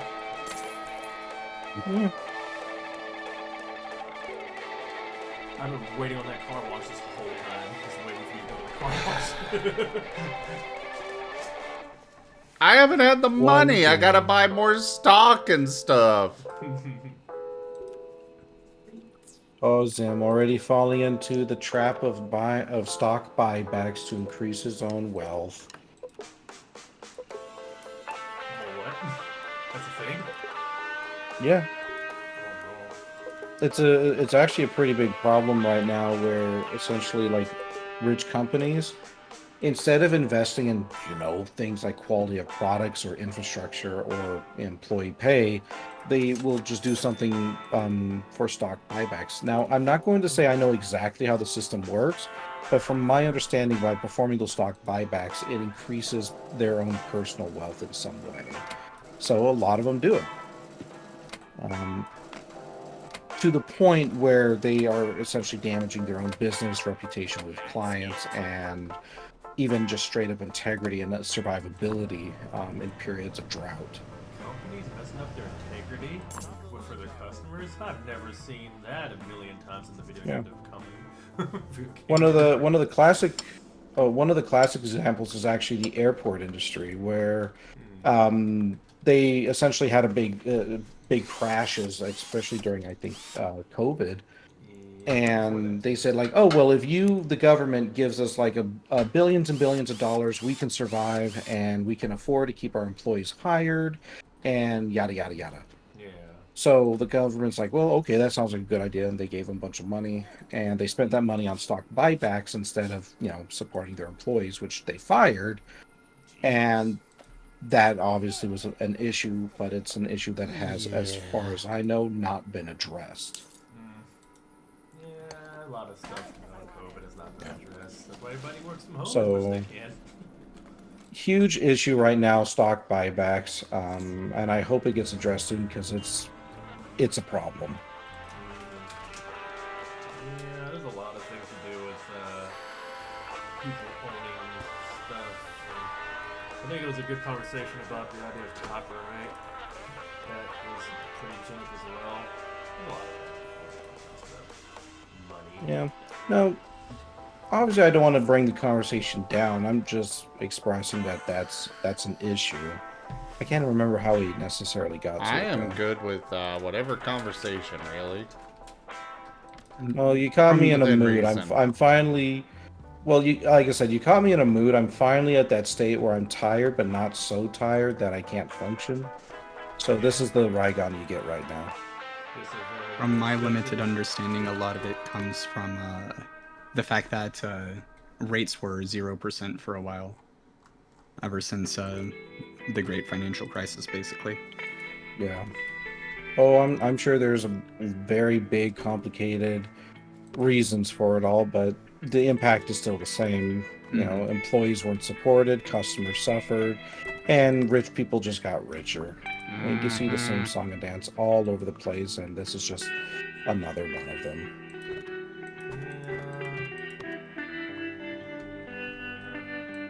I hate seeing that, and on top of that, they have all those people scamming people all the time with stupid get rich quick schemes because everybody's in that kind of mode where they really want something like that. Well, there's also people that are just desperate. That's what I'm saying. Those are the people that go for like NFTs or like those stupid things that people make. Like, oh yeah, I'm gonna make these Pokemon thing pictures, and you buy this, and you'll have your own Pokemon picture that's gonna be worth millions, and then it crashes, and they never make the thing, never gets past Kickstarter. But the people that sign up for it are the people that are desperate because of how bad the economy is. So yeah. Well, but it's kind of one of those things where people fail to understand that something is only worth as much as people are willing to pay for it. So when they bought that, several $100,000 picture, yeah, sure, it was worth several $100,000, but you had to also make sure somebody else would be willing to pay that price for it to remain being able to be sold or valued at a few $100,000, and that's where they failed. So sure, you could talk about the blockchain from here until sundown, but the simple fact of the matter is people have to be willing to pay the price, and people were not willing to pay the price for an impractical picture. Think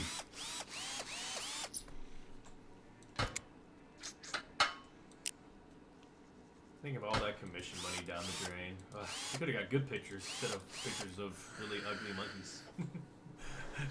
Yeah. I can't believe Eminem made a whole music video out of his ugly monkey. It's like, yeah, look, I have like it's my character. I'm making a music video with. Like, that looks so stupid.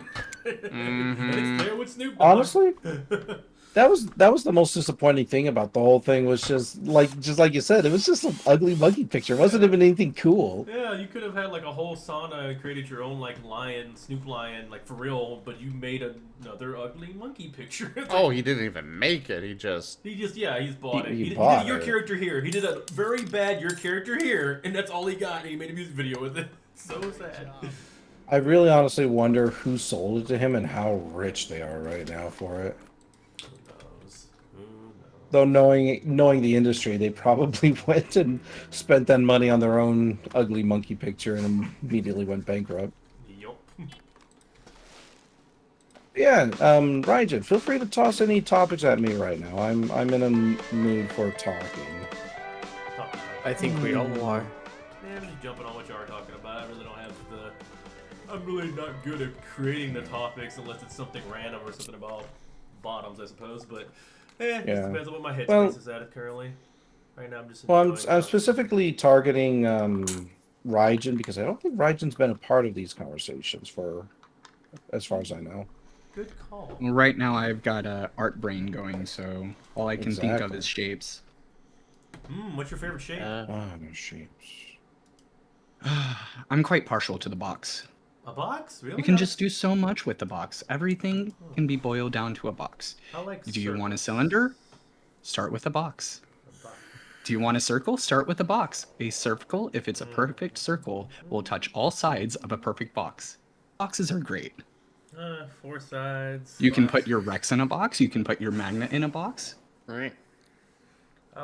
Cats like boxes. I wouldn't mind being in a little box. It's like a den. It's pretty much like a dog den. It's like a den. Why did I say a dog box? It's like a den. It's a den. It's a box. Boxes are cool. Zim, I think you need to get a big box for Rex. Treasure chest. I want to. I want to get a nice, actual, proper kennel for him. That'd be neat. Sorry. I mean, technically, you already have one right now. Man, I mean, this whole place is the best kennel I've had in a long time. Feels like. Well, I'm just talking about your room. Well, yeah, we'll call his. All right, we're not calling it an office. No, it is your kennel. No, I like how professional that was. I gotta have a headspace when Sorry, I'm not anymore. What are you, Rygon? Look what you did. Look, it's gone. My You're office welcome. is gone. Thank you. Yeah. You're thank welcome. you. God. And yet, you love the idea. I need to hold on to some semblance of Rick Strider. You made Rick Strider into a complete puppy. I have a dog hood on Discord. I need to be able to get a headspace. I know, right? I can stream. If I was remember a puppy coming all the across time. you on Twitch, and you were so professional, and you know, you had so much going for you, and now you're a little puppy dog. Little puppy dog. I am gonna completely change up not like my whole brand or shtick or how I. This is definitely not how I was when I first started streaming. But that's for damn sure. I would love for somebody to come back like, hey, Rick Strider, it's been so long, and I'm just a puppy. I have a puppy hood. I'm not playing anything. Yeah, right. Like, think of the total change. Just imagine. yeah. All right, Rygon. I'll be honest. It's definitely been an experience. What's up? What can I do for you? I'm sure you've talked about this plenty before, but it's not something I'm personally into, and I don't actually know very many people that are into TF. What is TF to you? Where's the appeal? What draws you? I think there's definitely a lot to the appeal. Let me try to orient one that I think would probably help to boil down a lot of the concepts. For me, as an individual, I enjoy the concept of experience. So whether an experience is positive or negative doesn't necessarily matter to me. I think there's value to be found in both. The reasons why, I can obviously make it as complicated or as simple as I want, but the same basis still stands. It's an experience. What transformation is or can be conceptually is that it is a very unique experience that allows you to not only have that experience at TF, but also carry on into other further experiences afterwards. Like, for example, walking bipedally to walking on digitigrade legs, or the concept of growing and then wagging a tail afterwards. Not to mention the experiences of how do you adjust your body and your life and your mind accordingly to your new needs, your new perspectives. How does society react to you? The list goes on and on. So experiences, I think, is a really good way to kind of boil a lot of it down, because a lot of the things to do with TF ultimately come back to that singular concept. Like, you could have somebody be like, "Oh, well, why do you like TF?" And they'll be like, "Well, I really enjoy the concept of becoming a new me." That's an experience. "Oh, I really enjoy the concept, like the physicality of the change." That's an experience. You get the idea. We're hiring another employee finally. Yeah, We've got a second caller. there are a few other things to it, like the concept of power, for example. Like for me, I really enjoy transforming other people. I enjoy the position that that puts me in. I enjoy being able to help satisfy people in that manner and allowing them to become the kind of things that they want to become. I find a lot of enjoyment in that. So there are other little details off on the side to it all, but yeah. You have any questions? Anything I can answer for you? Oh, I want to talk. No, that So antsy. that actually made a lot of sense because Well, I then think talk. No. Sorry. do Go you, ahead. I've do been you over need to like, speak, Rex? Yes. I've been over wanting Do you to need talk to bark? so bad. I'm not trying to talk over Rykon though. But I'm like the topic of Go, TF Rex, is go. very interesting. I agree. It's Speak, experience Rex. and it's a lot of the change and everything. It's honestly what I was gonna say before about being a streamer and like being like how I started where I am now. I mean, that's even like a thing when you're an artist or anything. Like, if you're gonna change, if you're not changing when you're doing something like that, you're not doing it right. You're staying stagnant. You're gonna change. You're gonna change in some way, shape, or form. Doesn't have to be big. I know my whole thing is changed completely from cool radical raptor who turned does indie game to now I've integrated lots more of talking about mental health, bottom dom, the top dom dynamics, stuff like that, and puppy stuff, and that's a whole other spectrum of things to talk about because that's something that should be normalized about talking about the idea of those kind of concepts. But that's just part of how I've changed as a person and as a streamer. What I do, what I talk about. What? Party bus. Party bus. Run for your life. But that's the same thing. Like TF is amazing. Like that's what I like a lot of things about that because it is like. And you're talking about experiences. That's really cool because like that's what you get when you do like horror movies or roller coasters. You're doing that for the experience, whether it's good or bad. You go in there being scared. Sometimes you think you're gonna die, but that experience is really that's something people like hunt for. They want that.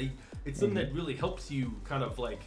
Not just, it kind of helps you grow and you start really, you kind of get a really big step on your journey from stuff like that. It's like some people jump off freaking bungee cords and stuff like that because it's like, there's something about that. It's something, for some people it's like almost meditative, like I guess. Like it's something I wouldn't necessarily do myself, but I get told it's something important about those kind of experiences. And man, not just like physical, but like headspace. Like when it comes to transformation, is a big thing with me because you're able to kind of just really, just kind of broaden your perspective on a lot of things. There's a lot of awesome things to do with TF that help you with that. Especially people like transitioning too. I can see that being a big thing that is a big thing for people that transition. So there's a lot. I'm actually really glad you mentioned that because that was something I was going to mention. TF is definitely a celebration of change, but it's also a celebration of the exploration of self. That ability to safely be able to go through and go like, who am I? What do I actually enjoy? What do I like? Because TF is one of those things that is so broad as a subject. It has so much variety to it that you can easily insert it into so many different areas and enhance those areas as a result. Let's take a good old monster movie, right? Werewolves. Monster movies are fun. You get the gore, you get the slashing, you get the horror, and then you insert a little bit of TF in there, and suddenly the experience has been elevated to a certain degree because now you're dealing with the visceralness of the change, the dehumanization, blah blah blah blah. So TF just has so much to offer as a concept, both as a concept of exploration of self, exploration of fetishes, and exploration of what's that word? Just experiences, I suppose. It just has a lot to offer that I think a lot of other fetishes just don't have. Yeah, it's a very strong fetish. Very strong. Yeah. Lots of different. And when I say fetish, I don't necessarily mean sexual fetish. I mean interest. It can be sexual, but so can everything else. I mean, there's people that are literally into ice cubes. I mean, put that on a nipple. Feels good. So I hope that answers your question, Raijin, and thank you for asking. You brought it up. Don't you? Yeah. I'm in a very unapologetic space right now. It definitely the matter of experiences definitely really helps contextualize it, because I think I get a lot of that out of the reason why I enjoy so many books, and the reason why I enjoy listening to tabletop RPGs and a lot of other performances. That's just my form of enjoying those experiences that I can't personally have. God, I love Like, first-person books. First-person books are the I best mean, for that.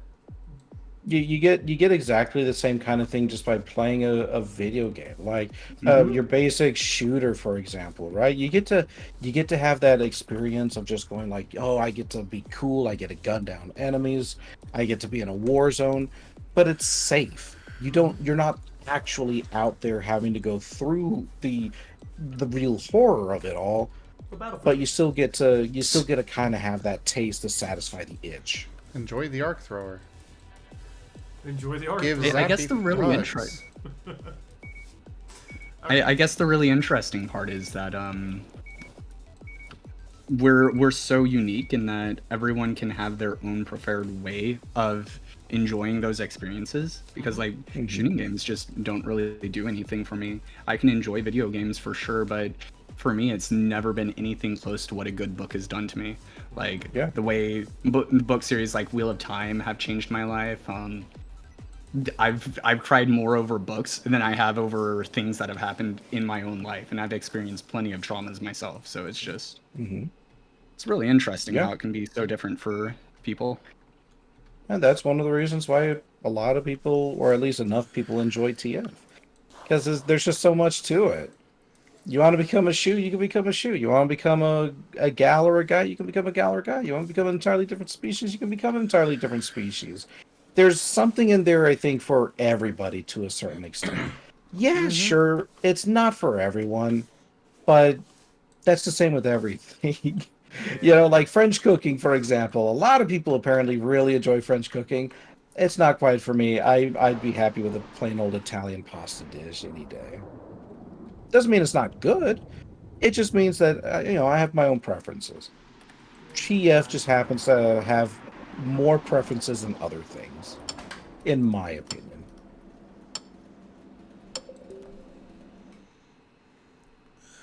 I agree on that point, due to the fact being, it's like, I like to cook a lot, but it's like some of the heavier stuff that people expect me to do, that's something I don't like to do.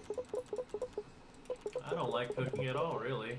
But, motivation helps. But yeah, there obviously is a lot more depth to the concept of TF. So if you have any other questions or anything else you want to explore, you're more than welcome to ask. I'll do my best to answer them. And obviously, we've got other TF enthusiasts here who can present their own ideas. I didn't notice that there were other TF enthusiasts here. Yeah, me either. Yep. Hi there. Yeah, like one thing, like for example, that I enjoy is the concept of twinning. You know what that is? Yes. Very good. Twinning. Then obviously I don't have to go into too much depth with it, but I really enjoy that idea because I really enjoy the idea of just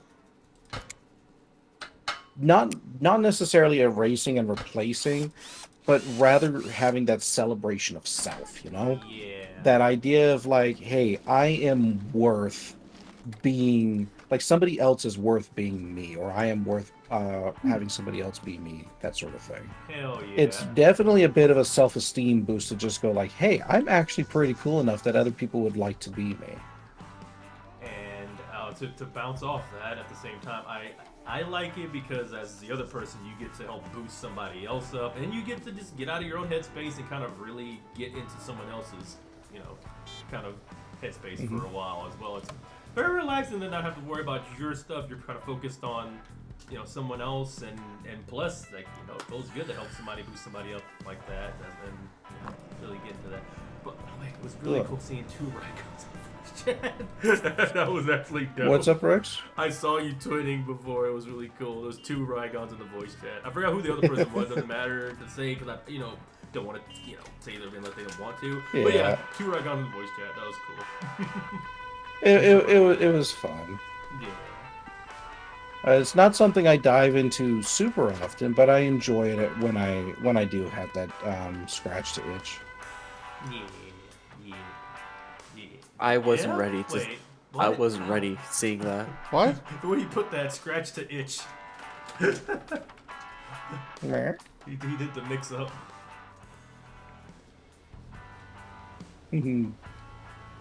Of course, that's what it all boils down to. As long as everyone is safely enjoying themselves and finding meaning in their life, that's yeah. always a great thing. That's actually something I find that with TF, it's actually a very, very safe kind of interest to engage in. Why? Because it's well, obviously it doesn't really exist, right? We can't just go up to somebody and turn them into a cat or something like that. As much as I'm sure there's plenty of people who would love to be or to do that. So it's actually one of those kind of interests that very much enforces the idea of personal boundaries, which you see lacking in a lot of other areas, like the foot fetish, for example, right? It's pretty hard to consent when somebody could just like take a picture of your feet without your consent at any time, more or less. But with TF, like if you want to engage with other people, those people very much have the ability to say, no, I do not want to do this, or yes, I do want to do this. So it's actually a very, very safe interest to engage in with other people. I really need more money. We all do so. I mean in game, but yeah. Yeah. Oh, I know. I was pulling a grandpa joke there.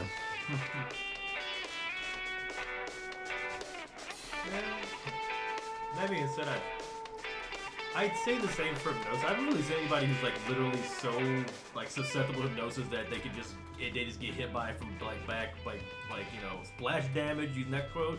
But no, that's another thing. Like you really have to be accepting of hypnosis to be part of that. It doesn't work otherwise. And most people that say otherwise or just don't really understand the concept. The people that go like, yeah, every time I do hypnosis, it never works. Nobody can ever get me, is because you're the first part of it. Like it doesn't work without you. And if you're blocking that completely and you're like in that mindset of like, yeah, it's not gonna work anyway, or like, yeah, it needs to work where it feels completely perfectly. It needs to get. I am literally gonna become a dog in my head instantly. Why is it not working still? Because yeah, it starts with you, 100% with anything like that. With honestly, with any kind of bottom or being a puppy or anything like that, you gotta have to like, it starts with that trust. You're a very good puppy.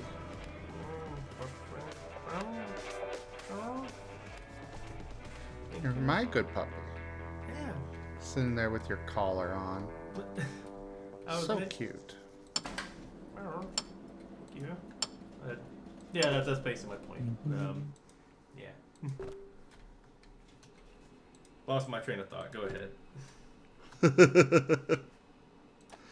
I had to was break probably the the for a point. moment. That's really interesting, and it does help me understand it a lot. Even though I definitely just don't have much interest in it myself. Well, that's fine. But That's perfectly okay. It's not like we're going to toss you out in the cold just because you don't share the idea that of liking to turn into some fantasy or real life creature or whatever. Yeah. I mean, I'm just a red panda, and I'm happy with that. Yeah, exactly. But I will say this. Do be aware that it is one of those kind of ideas that can catch on if you're exposed to enough of it. I'm not necessarily saying like you'll ever go full on into it, but psychologically, at some point, if you expose yourself enough to something, you kind of become more or less acclimated to it. Oh yeah, for sure. But also, not to constantly bring it back to art. I think I'm only doing this because art brain right now. But I thought it was funny that you described it as a safe activity to enjoy those experiences. And my first thought went to art's very much not that, because the first several years of art involved me being absolutely vitriolic to myself. because I just couldn't meet my own expectations, and it took me so long to figure out how to balance my ego on that. That is something that a lot of people have to get over, for sure. Because let's be honest, we all love the idea of just going in and immediately being good at something, right? Oh yeah. You know, I can just bang out that story and everybody's gonna love it, or I can just make that art piece and it's gonna be exactly what I see in my head. It's one of But the reality of the matter, as you are very much aware, is that's not the case, and we have to temper that. Yeah. I think the last time I heard the ego be brought up was from Jim Carrey talking about his acting career. He was like one of his biggest struggles was finding his ego to be in a good headspace because I think any creator goes through that. Like your ego will stop you. That's the thing that really makes it where you go like, oh yeah, you just said my art's good. You think my acting's good. You think my stream was good. I think it's shit. That's your ego going like, yeah, I'm not good enough. I'm not that. You get constant battles with that. Even with the thing I just mentioned too. If you're trying to be quote unquote a good boy, you'll go like, oh well, no, I didn't really do that good, or oh man, I didn't really make them feel that good with what I did. You're getting a lot of stuff in your own head with it. Yeah, we can all relate to, honestly. You've definitely done that before. Yeah, man, and you've done it too. About other things, everybody does it. It's an ego thing. Everybody has it. Amusingly enough, oh, go ahead, Rex. I wasn't aware you were still going. No, I basically said what the point of what I was saying. Yeah, go ahead. What I was saying is, when it comes to the concept of kind of tearing yourself down, one does have to be a little careful with that, though, because that can actually be addicting. It can be addicting to go like, my stuff is bad, and you get that little boost of going like, yeah, I recognize that. I'm humble. Yeah. Don't get me wrong, like, that doesn't happen to everybody, of course. Some people legitimately do hate their own work, and they don't get that kind of feedback. But there are plenty of people who do, and they go like, yeah, I'm being humble, and then before they know it, they get stuck in that pattern of, oh, my stuff is bad. And it begins to kind of become a bit of a reality for them. It no longer becomes that humble feedback loop. It becomes more of a, oh, I'm bad, I've done bad, therefore I'm bad, therefore I've done bad, therefore I'm bad, and so on and so forth. So you have to be very careful you don't end up getting trapped in that little nasty cycle. Yeah, and that can happen to people when they're like, even me when if I'm in a low, and that can happen to me if I'm feeling like I've had a bad day, and like it can happen to anybody. So yeah, do be careful about that. That's why it's really important to have good, support circles and just being able to catch yourself when you're in that kind of mindset. Yeah, good call on that one. Yeah, Polo decided to say she was bad at art, so I sicked Rex on her for tickle torture until she accepts she's a great artist. Well, I would look at something like that, and I would say, like, well, all you've done is encourage her to say that her art is bad. That's dog. Because she got a reward for it. She got the tickle torture. Yeah, that's the dog I training. don't know if that is a reward. Depends how you look at it. Yeah. But point being, sometimes we do have to be a little careful on those kind of things, because when behavior is rewarded, regardless of what the behavior is, well, it tends to be reinforced, right? And even sometimes, if it's not even a positive reward, it could be a negative reward, and it still reinforces it. Yeah.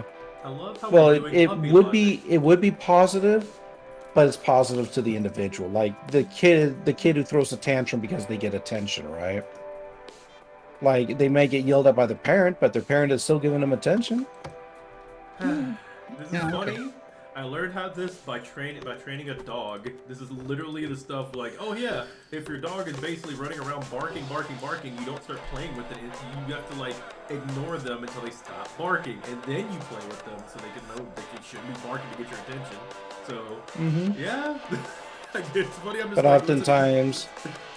oftentimes patience runs out far before the actual like reinforcement needs to happen.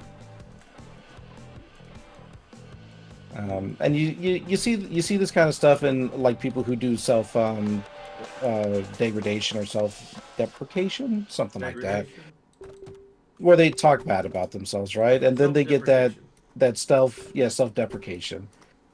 And then they get that little thing from other people of like, oh, you're not bad, you're good, you're a good person. Like, we all know you're a good person, we love you. And they're like, well, I got that kind of response just by saying I was bad.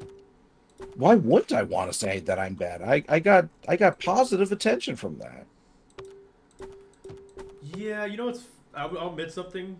When I first started streaming, that was one of the things that I was kind of accidentally getting as a lesson to do, and I had to push away from that because I didn't really like the vibes. But one of the streamers I watched was very much in that pocket where, like, anytime they were getting bits, anytime they were getting subs, they would just constantly go like, "Oh, I don't deserve that. Oh, don't give me that. Oh, you don't need to. I don't deserve any of this. Oh," and they were just getting more of a train. That's how what their vibe was. And I'm just like watching like, well, I kind of enjoy watching this. At the same time, this kind of feels feels not my vibe in a way. And I guess I didn't like that aspect. Oh, of hey, it. another whiskers. Feels almost a little exploitative, isn't it? Oh, hey, nice.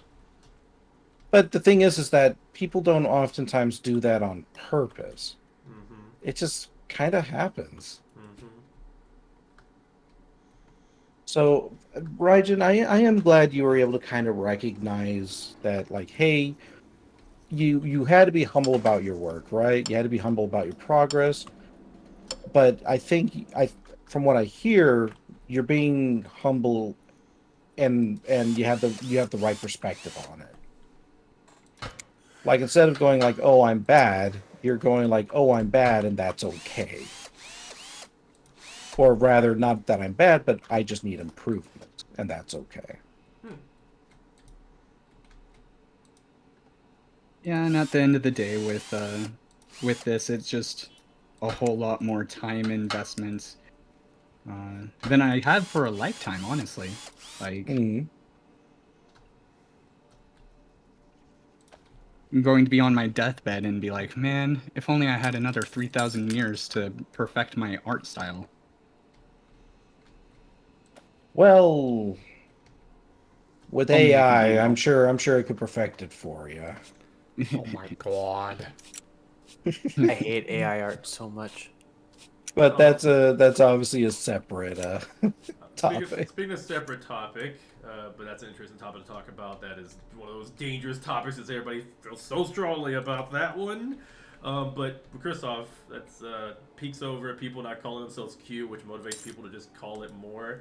Good point, but also I feel like for me that's a little different personally because I'm at least good about not accepting, I'm not a bad person. I'm good. I can get there. But I really can't get on the idea of calling me cute. I just don't feel like a cute person to myself a lot of the time. What's cute?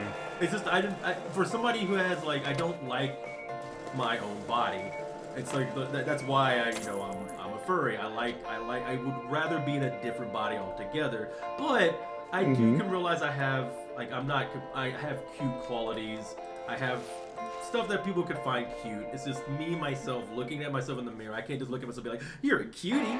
You're a cute. Like, I'm more on the spectrum that's been hammered in to be, masculine, be handsome, be this. But I can get there even, but yeah, I just wish I could look in a mirror and just see a freaking raptor or doggo pupping sometimes. Like, that'd be way cuter to me. Well, it kind of reminds me of this. Just because the person you see in the mirror isn't somebody that you necessarily like, doesn't mean that somebody else won't. It was kind of broken down like this. All that you are is you're just simply not attracted to yourself, and that's okay. You're just not your type. But that doesn't mean that you're not somebody's type.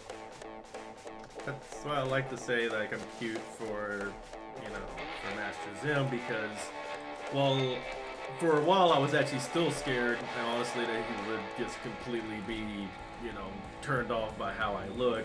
That hasn't been the case, but I knew for at least from what my relationship was going, is that he found my personality cute, and that was enough to make me feel it. Which, and hearing, people saying, I'm still in that, my brain fights it, but it still is positive affirmations that makes me feel more and more just happy, good, and feeling cute. I think that's really important too, is to realize that we're calling you cute because you have cute qualities.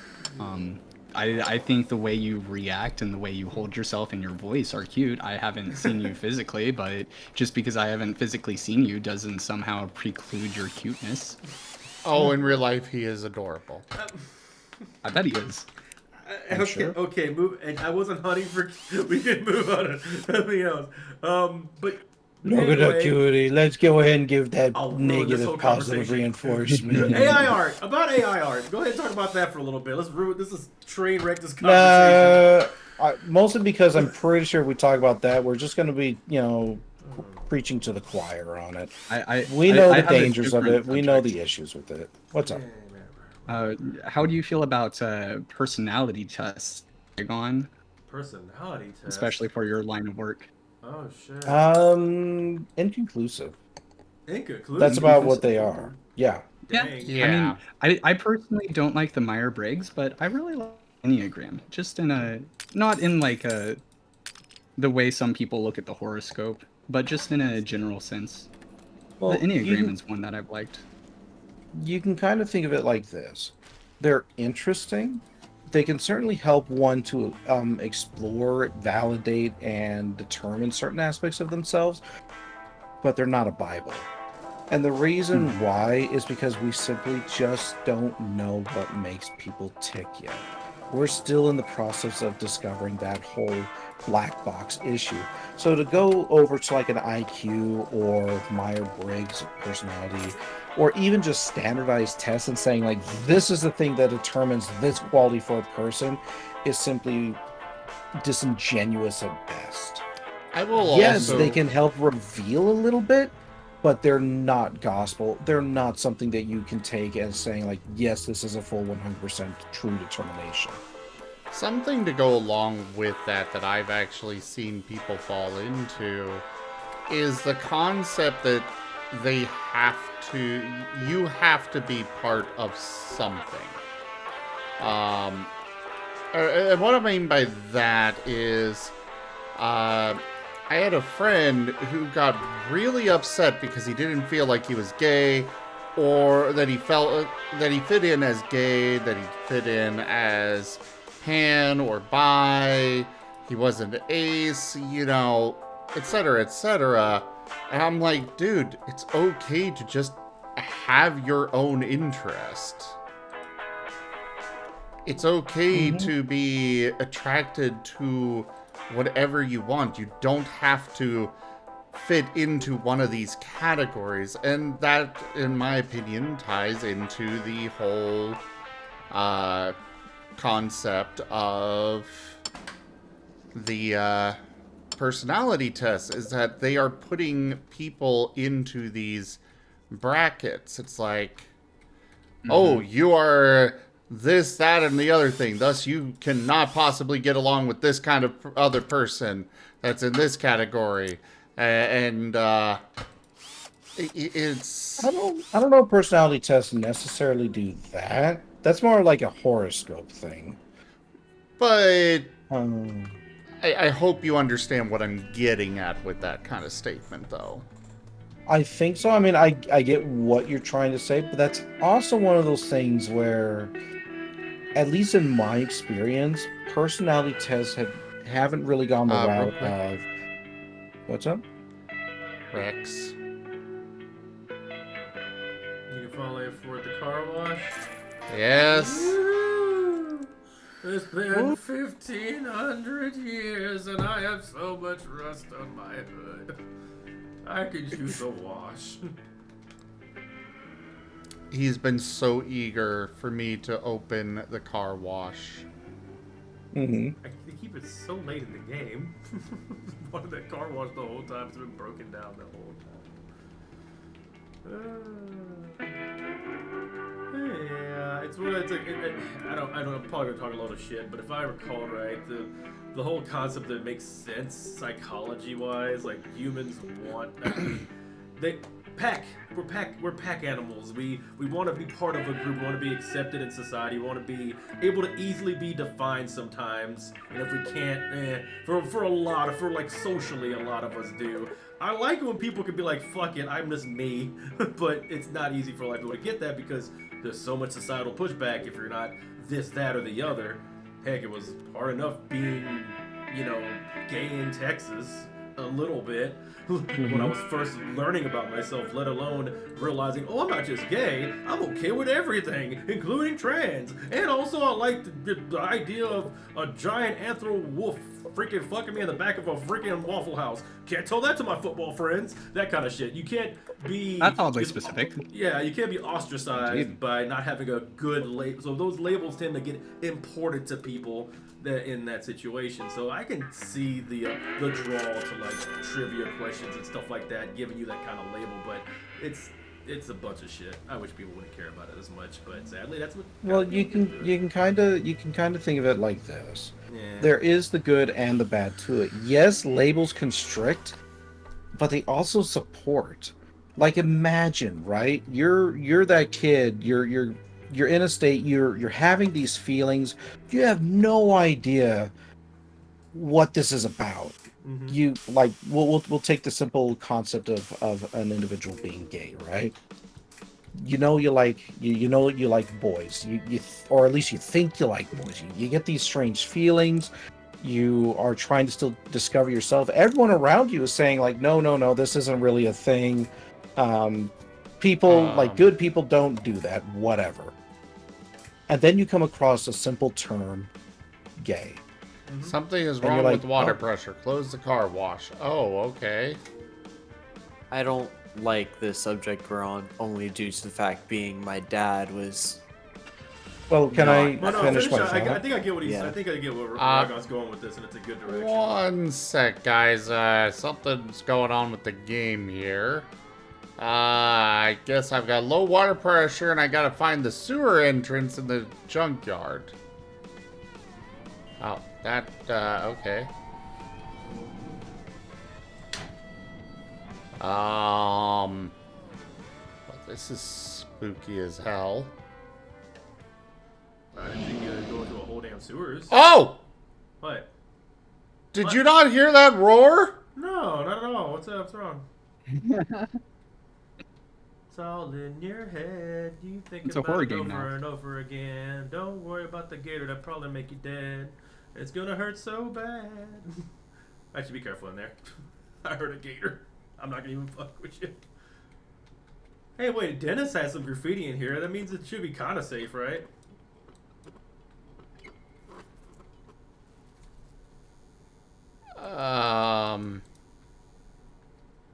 Maybe? Well, just the quick clarification. I'm not saying labels are just shit or anything. I'm just...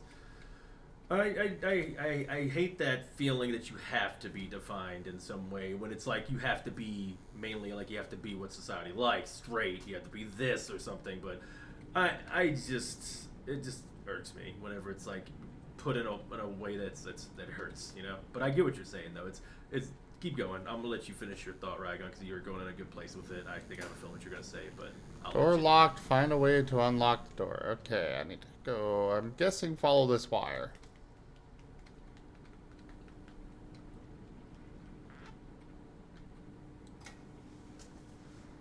Go in here. Back over to here. Oh, hey. Jesus Christ, it turned into an adventure game. Yeah. This is silly. Oh! Oh, there really is a gator down here. Yeah, huh. Careful. Sheesh. Ah. You might need to run. You ever play Resident Evil 2? Nope. You are now.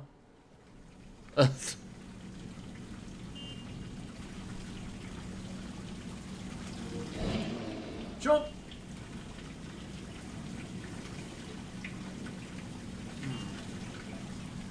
Clean up the water pump trash. Okay. So big, just look at it. Into your crocodile energy. Feed the Gustav. Pick up trash, throw at Gustav. Gustav is happy. Aww. Okay, then Enjoy, Gustav. Feed the sewer alligator. Don't feed him you.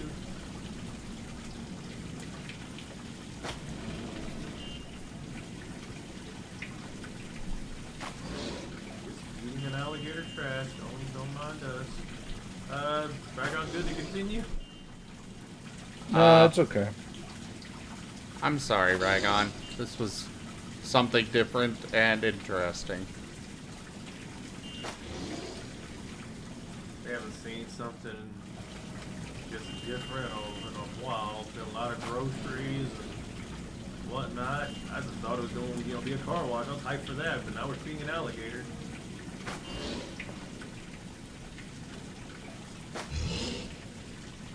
No, if you lost your thought, you were talking about the labels and how it actually, can't be a good thing. Like if you were to find, you're in a new place and you. Well, when it comes to labels, yes, they can restrict, but they can also be supportive because they allow for definition. So for an individual who has otherwise experienced vagueness, being able to have something they can point to and say like, hey, this is kind of what I'm experiencing, this is what's going on, can do wonders for an individual's concept of self and their mental health.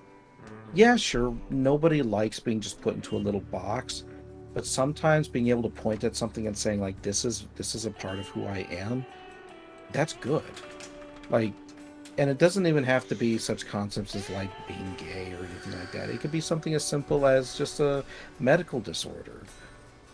Like, oh, I've been feeling sick in this certain way for a long time and nobody could figure out what it is. How many people have felt such relief when they finally got the correct diagnosis and they're like, now I know what I'm dealing with and this is what I can do about it. I mean, as an example, I know it's when Holo found out what BPD was and what the multiple personality, finding what that was and learning about it, things started to click. Things started to match up with diagnoses that match around it, and helps immensely with it. It pushed us way quicker to therapy than we ever had it for the 10 plus years we've been together. So yeah, I totally get what you're talking about. There's a lot of different things with that. Hey there, The point being is just that there's positives and negatives to definitions. And just because we don't like how we might be defined in one way, doesn't mean that it doesn't have its benefits elsewhere. So that's all I wanted to say on that. Oh, good morning, Spooky. Yeah, Hello, Spooky. Howdy, Spooky. Oh. It is very late now. Yeah, 3 a.m. seems to be just flying by. Like, it doesn't. Usually I would recognize before it gets to 3 a.m., but with how things have been going. Alright, grab the water gun and approach the car after the customer has left the vehicle. Hold left mouse button to fire the water gun. You can toggle the nozzle's width with the mouse scroll up and down buttons, blah, blah, blah, blah, blah. Later on, I will unlock automatic washers that do not require my presence, but are a little slower. Good to know.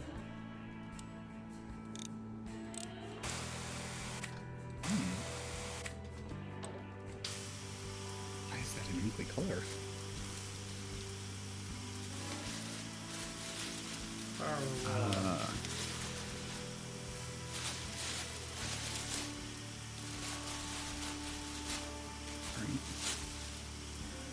Do you have to repeatedly go and feed the alligator when you need more water or something? Yes.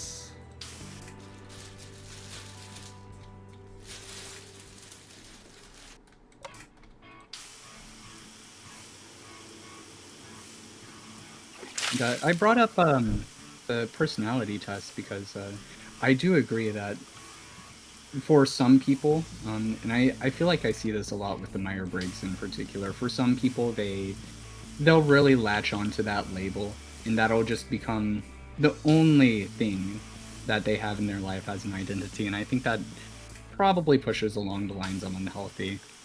But the Enneagram in particular I like, because for the most part, all the Enneagram does is contextualize things based on a core fear and a core desire. And that's pretty much all that, like, for me, my typing on the Enneagram, like, my main fear is the fear of death. And once I learned about this and once I understood this, it really did help make a lot of things click, and it really contextualized a lot of things in my life and a lot of the ways that I was personally motivated.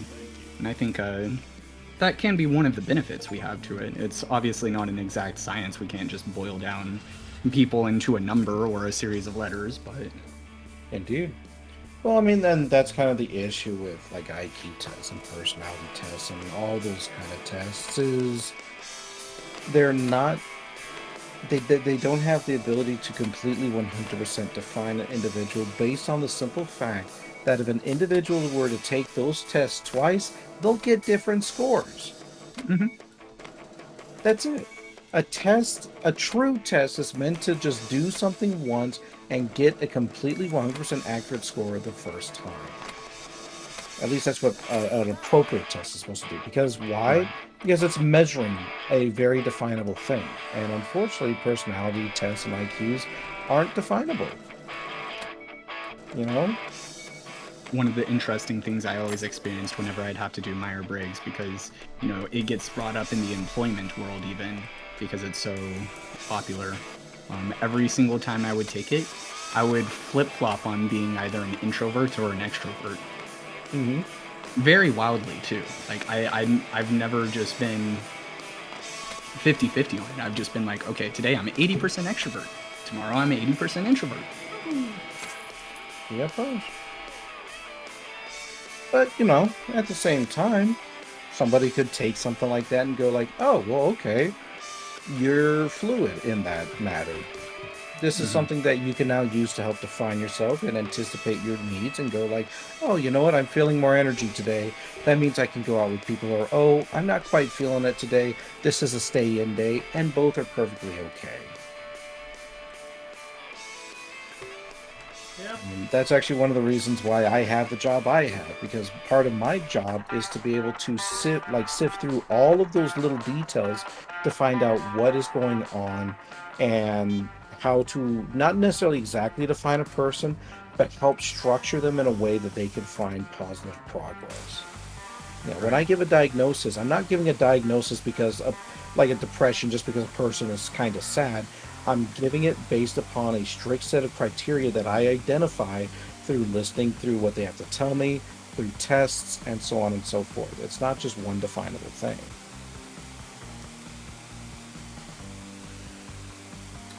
I'll be right back. Okay. Sure thing. I do You're a find a good lot boy. of psychology. I do find a lot of psychology very fascinating, though I've never had proper schooling for any of it. I've just picked up various little tidbits over my life. Yeah, it is unfortunately one of those things where it's easy enough to learn that you get a lot of people going like just kind of like tossing things out there into the ether, and people just snap it up because they don't know any better. Like I could tell you right now, for example, a complete like lie, like a psychological lie, and you all would believe me because you just don't know any better. Well, to Like, be fair, in our go ahead. case, we would believe you, or at least I would believe you more because, well, I know you're a mental health counselor. And how many people out there who toss out these little tidbits proclaim that they know what they're talking about, and people believe them without, you know, doing the proper research and identifying, oh, does this person actually have proper credentials? People do stuff like pretend to be psychic all the time. Yeah, it's kind of like that. So, point being, you see a lot of like psychological information tossed out there, and so much of it is just not true. We got another benchmark, it looks like. I have reached level 6 in popularity. Neato. Very nice. Yeah, like one thing, I've done a fair amount of research on Jungian, or is it Jungian? Jungian, yeah, something like that. Jungian. Because Yeah, the I dream guy. love the concept of the shadow and everything that goes into all of that, but I don't know if it's actually relevant in modern terms. I don't know if we've moved on past that. I know a bit about it. I don't know if we actually apply any of it now. I have no idea what you're talking about. Seems interesting though. Jungian, if I recall from my schooling, he was the guy that was all about symbolism and dreams. Ooh. I believe he was the one who first piped up the idea of the collective unconscious. I Um, recall hearing that. yeah, and I think like one of the most basic ways I could break it down, if I'm remembering correctly, is like the concept of symbols and how they are pretty much the same throughout various different cultures and throughout the various different people. So, like for example, if I were to present to you a smiling face, Mm-hmm. most people would be able to say, oh, well, that means happy, that means that person is happy. And you see that exact same answer throughout so many different cultures, throughout so many different people. That is where the basis of the collective unconscious is, that we all intuitively have that same kind of information. If I present to you the sun, you know what that means. If I present to you the smiling face, you know what that means. Whether or not that's actually a thing is up to debate, but it has led to some important other kind of concepts that are more factual and more able to be defined. You see the Right. same thing with like Freudian theory, right? Nobody believes that people want to do their mothers or their fathers, whatever. But the idea of a subconscious, now that is something that actually has some merit to it. And we took that little portion out of all of that and we began to work on defining and conceptualizing it in a more concrete way. Sorry if I'm not making as much sense. Making sense. I just don't know how to address it in chat form. But I get what you're saying.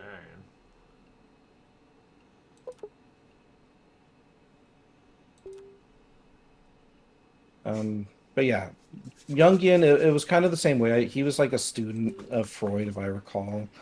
He had his own theories, and we've taken some parts of them and we've left other bits behind. Mm-hmm. And I imagine that's how a lot of it just goes, but without Yeah. having any proper training myself, I don't know what has been kept and what has been left behind. So I just kind of have a vague idea of some theories that may or may not be accurate. Yeah. Well, I mean, you'd be surprised at how many people, when I tell them that I deal with mental health and that I'm a counselor, that automatically assume that I just take people, into my office, lay them on a couch, and we start talking about their dreams, or family, like parental relationships, that sort of thing, which isn't the case. Like, the mental health is just so much broader than that now. Mm-hmm. Oh, I can apparently get another arcade machine, as well as a basketball court. Oh shit. Nice. That's cool. Well, so Ryoko Khan, with your answer of show an animal smiling face and the bearing of fangs will be seen as a threat, so I don't really believe that. Not necessarily when you're smiling, you're not necessarily showing fangs, you got your mouth closed, but I get what you're saying. But there's still like universal things with animals too, like if closing your eyes is a sign of not being a threat. Is usually universal to most. So, and physical contact, that's universal. What are you talking about? The chat. Sirio's chat response. Oh, I don't have Zim's chat up in this. Sirio said, show an animal a smiling face and the bearing of fangs will be seen as a threat, so I don't really believe that. That's because the idea of a collective unconscious doesn't apply to animals, it's a human thing. Mm-hmm. The only time I ever like had anything close to that was when I was looking at chakra and stuff like that. I had like some kind of concept with that. But if I were to present to you the idea, like, well, what if animals had their own bubbles of collective unconscious, and some don't seem so out there. Let's take puppies for example, right? The licking of the face or the showing of the belly. That's pretty universal in a lot of dogs. Like, it's very rare that you see a dog that doesn't do those kind of behaviors. And yet, all of the dogs, even those that have very limited exposure, seem to understand what that means. So just because we can't exactly present the smiling teeth showing face to them and they don't understand it, doesn't mean that they don't have universal concepts of their own that does apply more or less. Now, the idea of a collective unconsciousness, like, it's obviously not something that can really be defined. It's not really something that can be measured. So it's been more or less placed to the wayside. Nobody really, or at least most people, I would believe, truly believe that it's like a thing. But that doesn't mean that the concept itself can't be important, or that it can't introduce other ideas which might have more definable merits. I like that idea. That's why I like kind of keep myself open to the idea and just let it ride. Sometimes think about it because it's funny how quick they can get sometimes with that concept. Yeah, Like LeBron. Go ahead. Like with a lot of this, with a lot of psychology and a lot of these theories, it's just because there are a lot of parts of the human brain we simply don't understand yet. Like just the simple fact that we take what cones in our eyes see and turn them into experiences. Fundamentally, that's just the craziest, most magical thing. Mm-hmm. And we're back on having experiences through TF. So But Serio, what's to say a collective unconscious isn't inherited and socially taught traits? You're making it out to be like this. It's this magical bubble, and the idea may be far more practical than that. It's an idea that symbols are shared among people. That's the collective unconsciousness. How the collective unconsciousness might exist, that's up for debate. But we can see practically that, well, you go to just about any human being and they'll say a smiling face means you're happy. Even people that have never, ever been exposed to the same language as you. So, take that as you will. But we're not looking at this like there's magic in the air. We are looking at this in a much more scientific manner.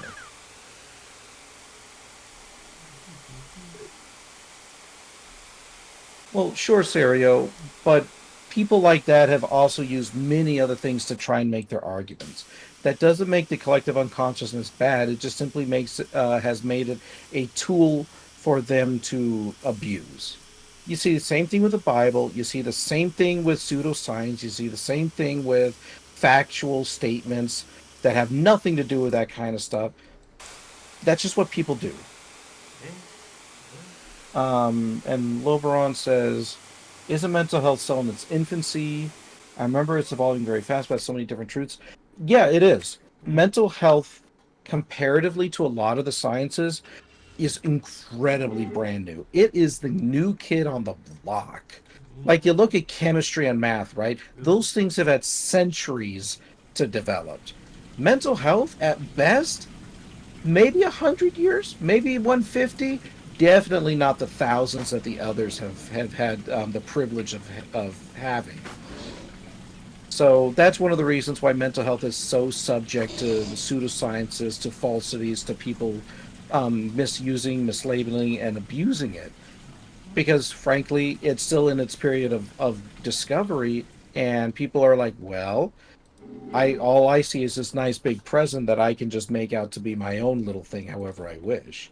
Because there's still just so much vagueness that they can use that vagueness to their own advantage. Like, it was only just a couple of generations. Sorry. No, go ahead. That was good. I am actually going to go ahead and be calling the stream here. Okay. Okie It's an interesting conversation, but yeah. I'm tired. Fair. So thank you everybody for joining us today for Gas Station Simulator.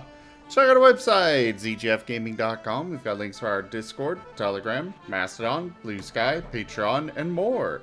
They're on the website as well as down in the description below through our link tree.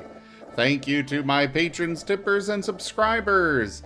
It is your support that keeps this channel alive and going. I cannot do this without your guys' help and support, so thank you. Consider becoming a patron over at patreon.com/ZGFgaming.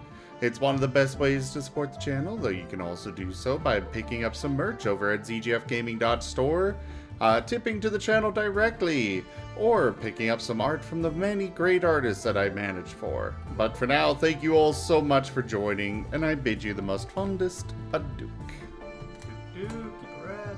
Bye bye. Bye Catch bye. you later. Don't do a Magna.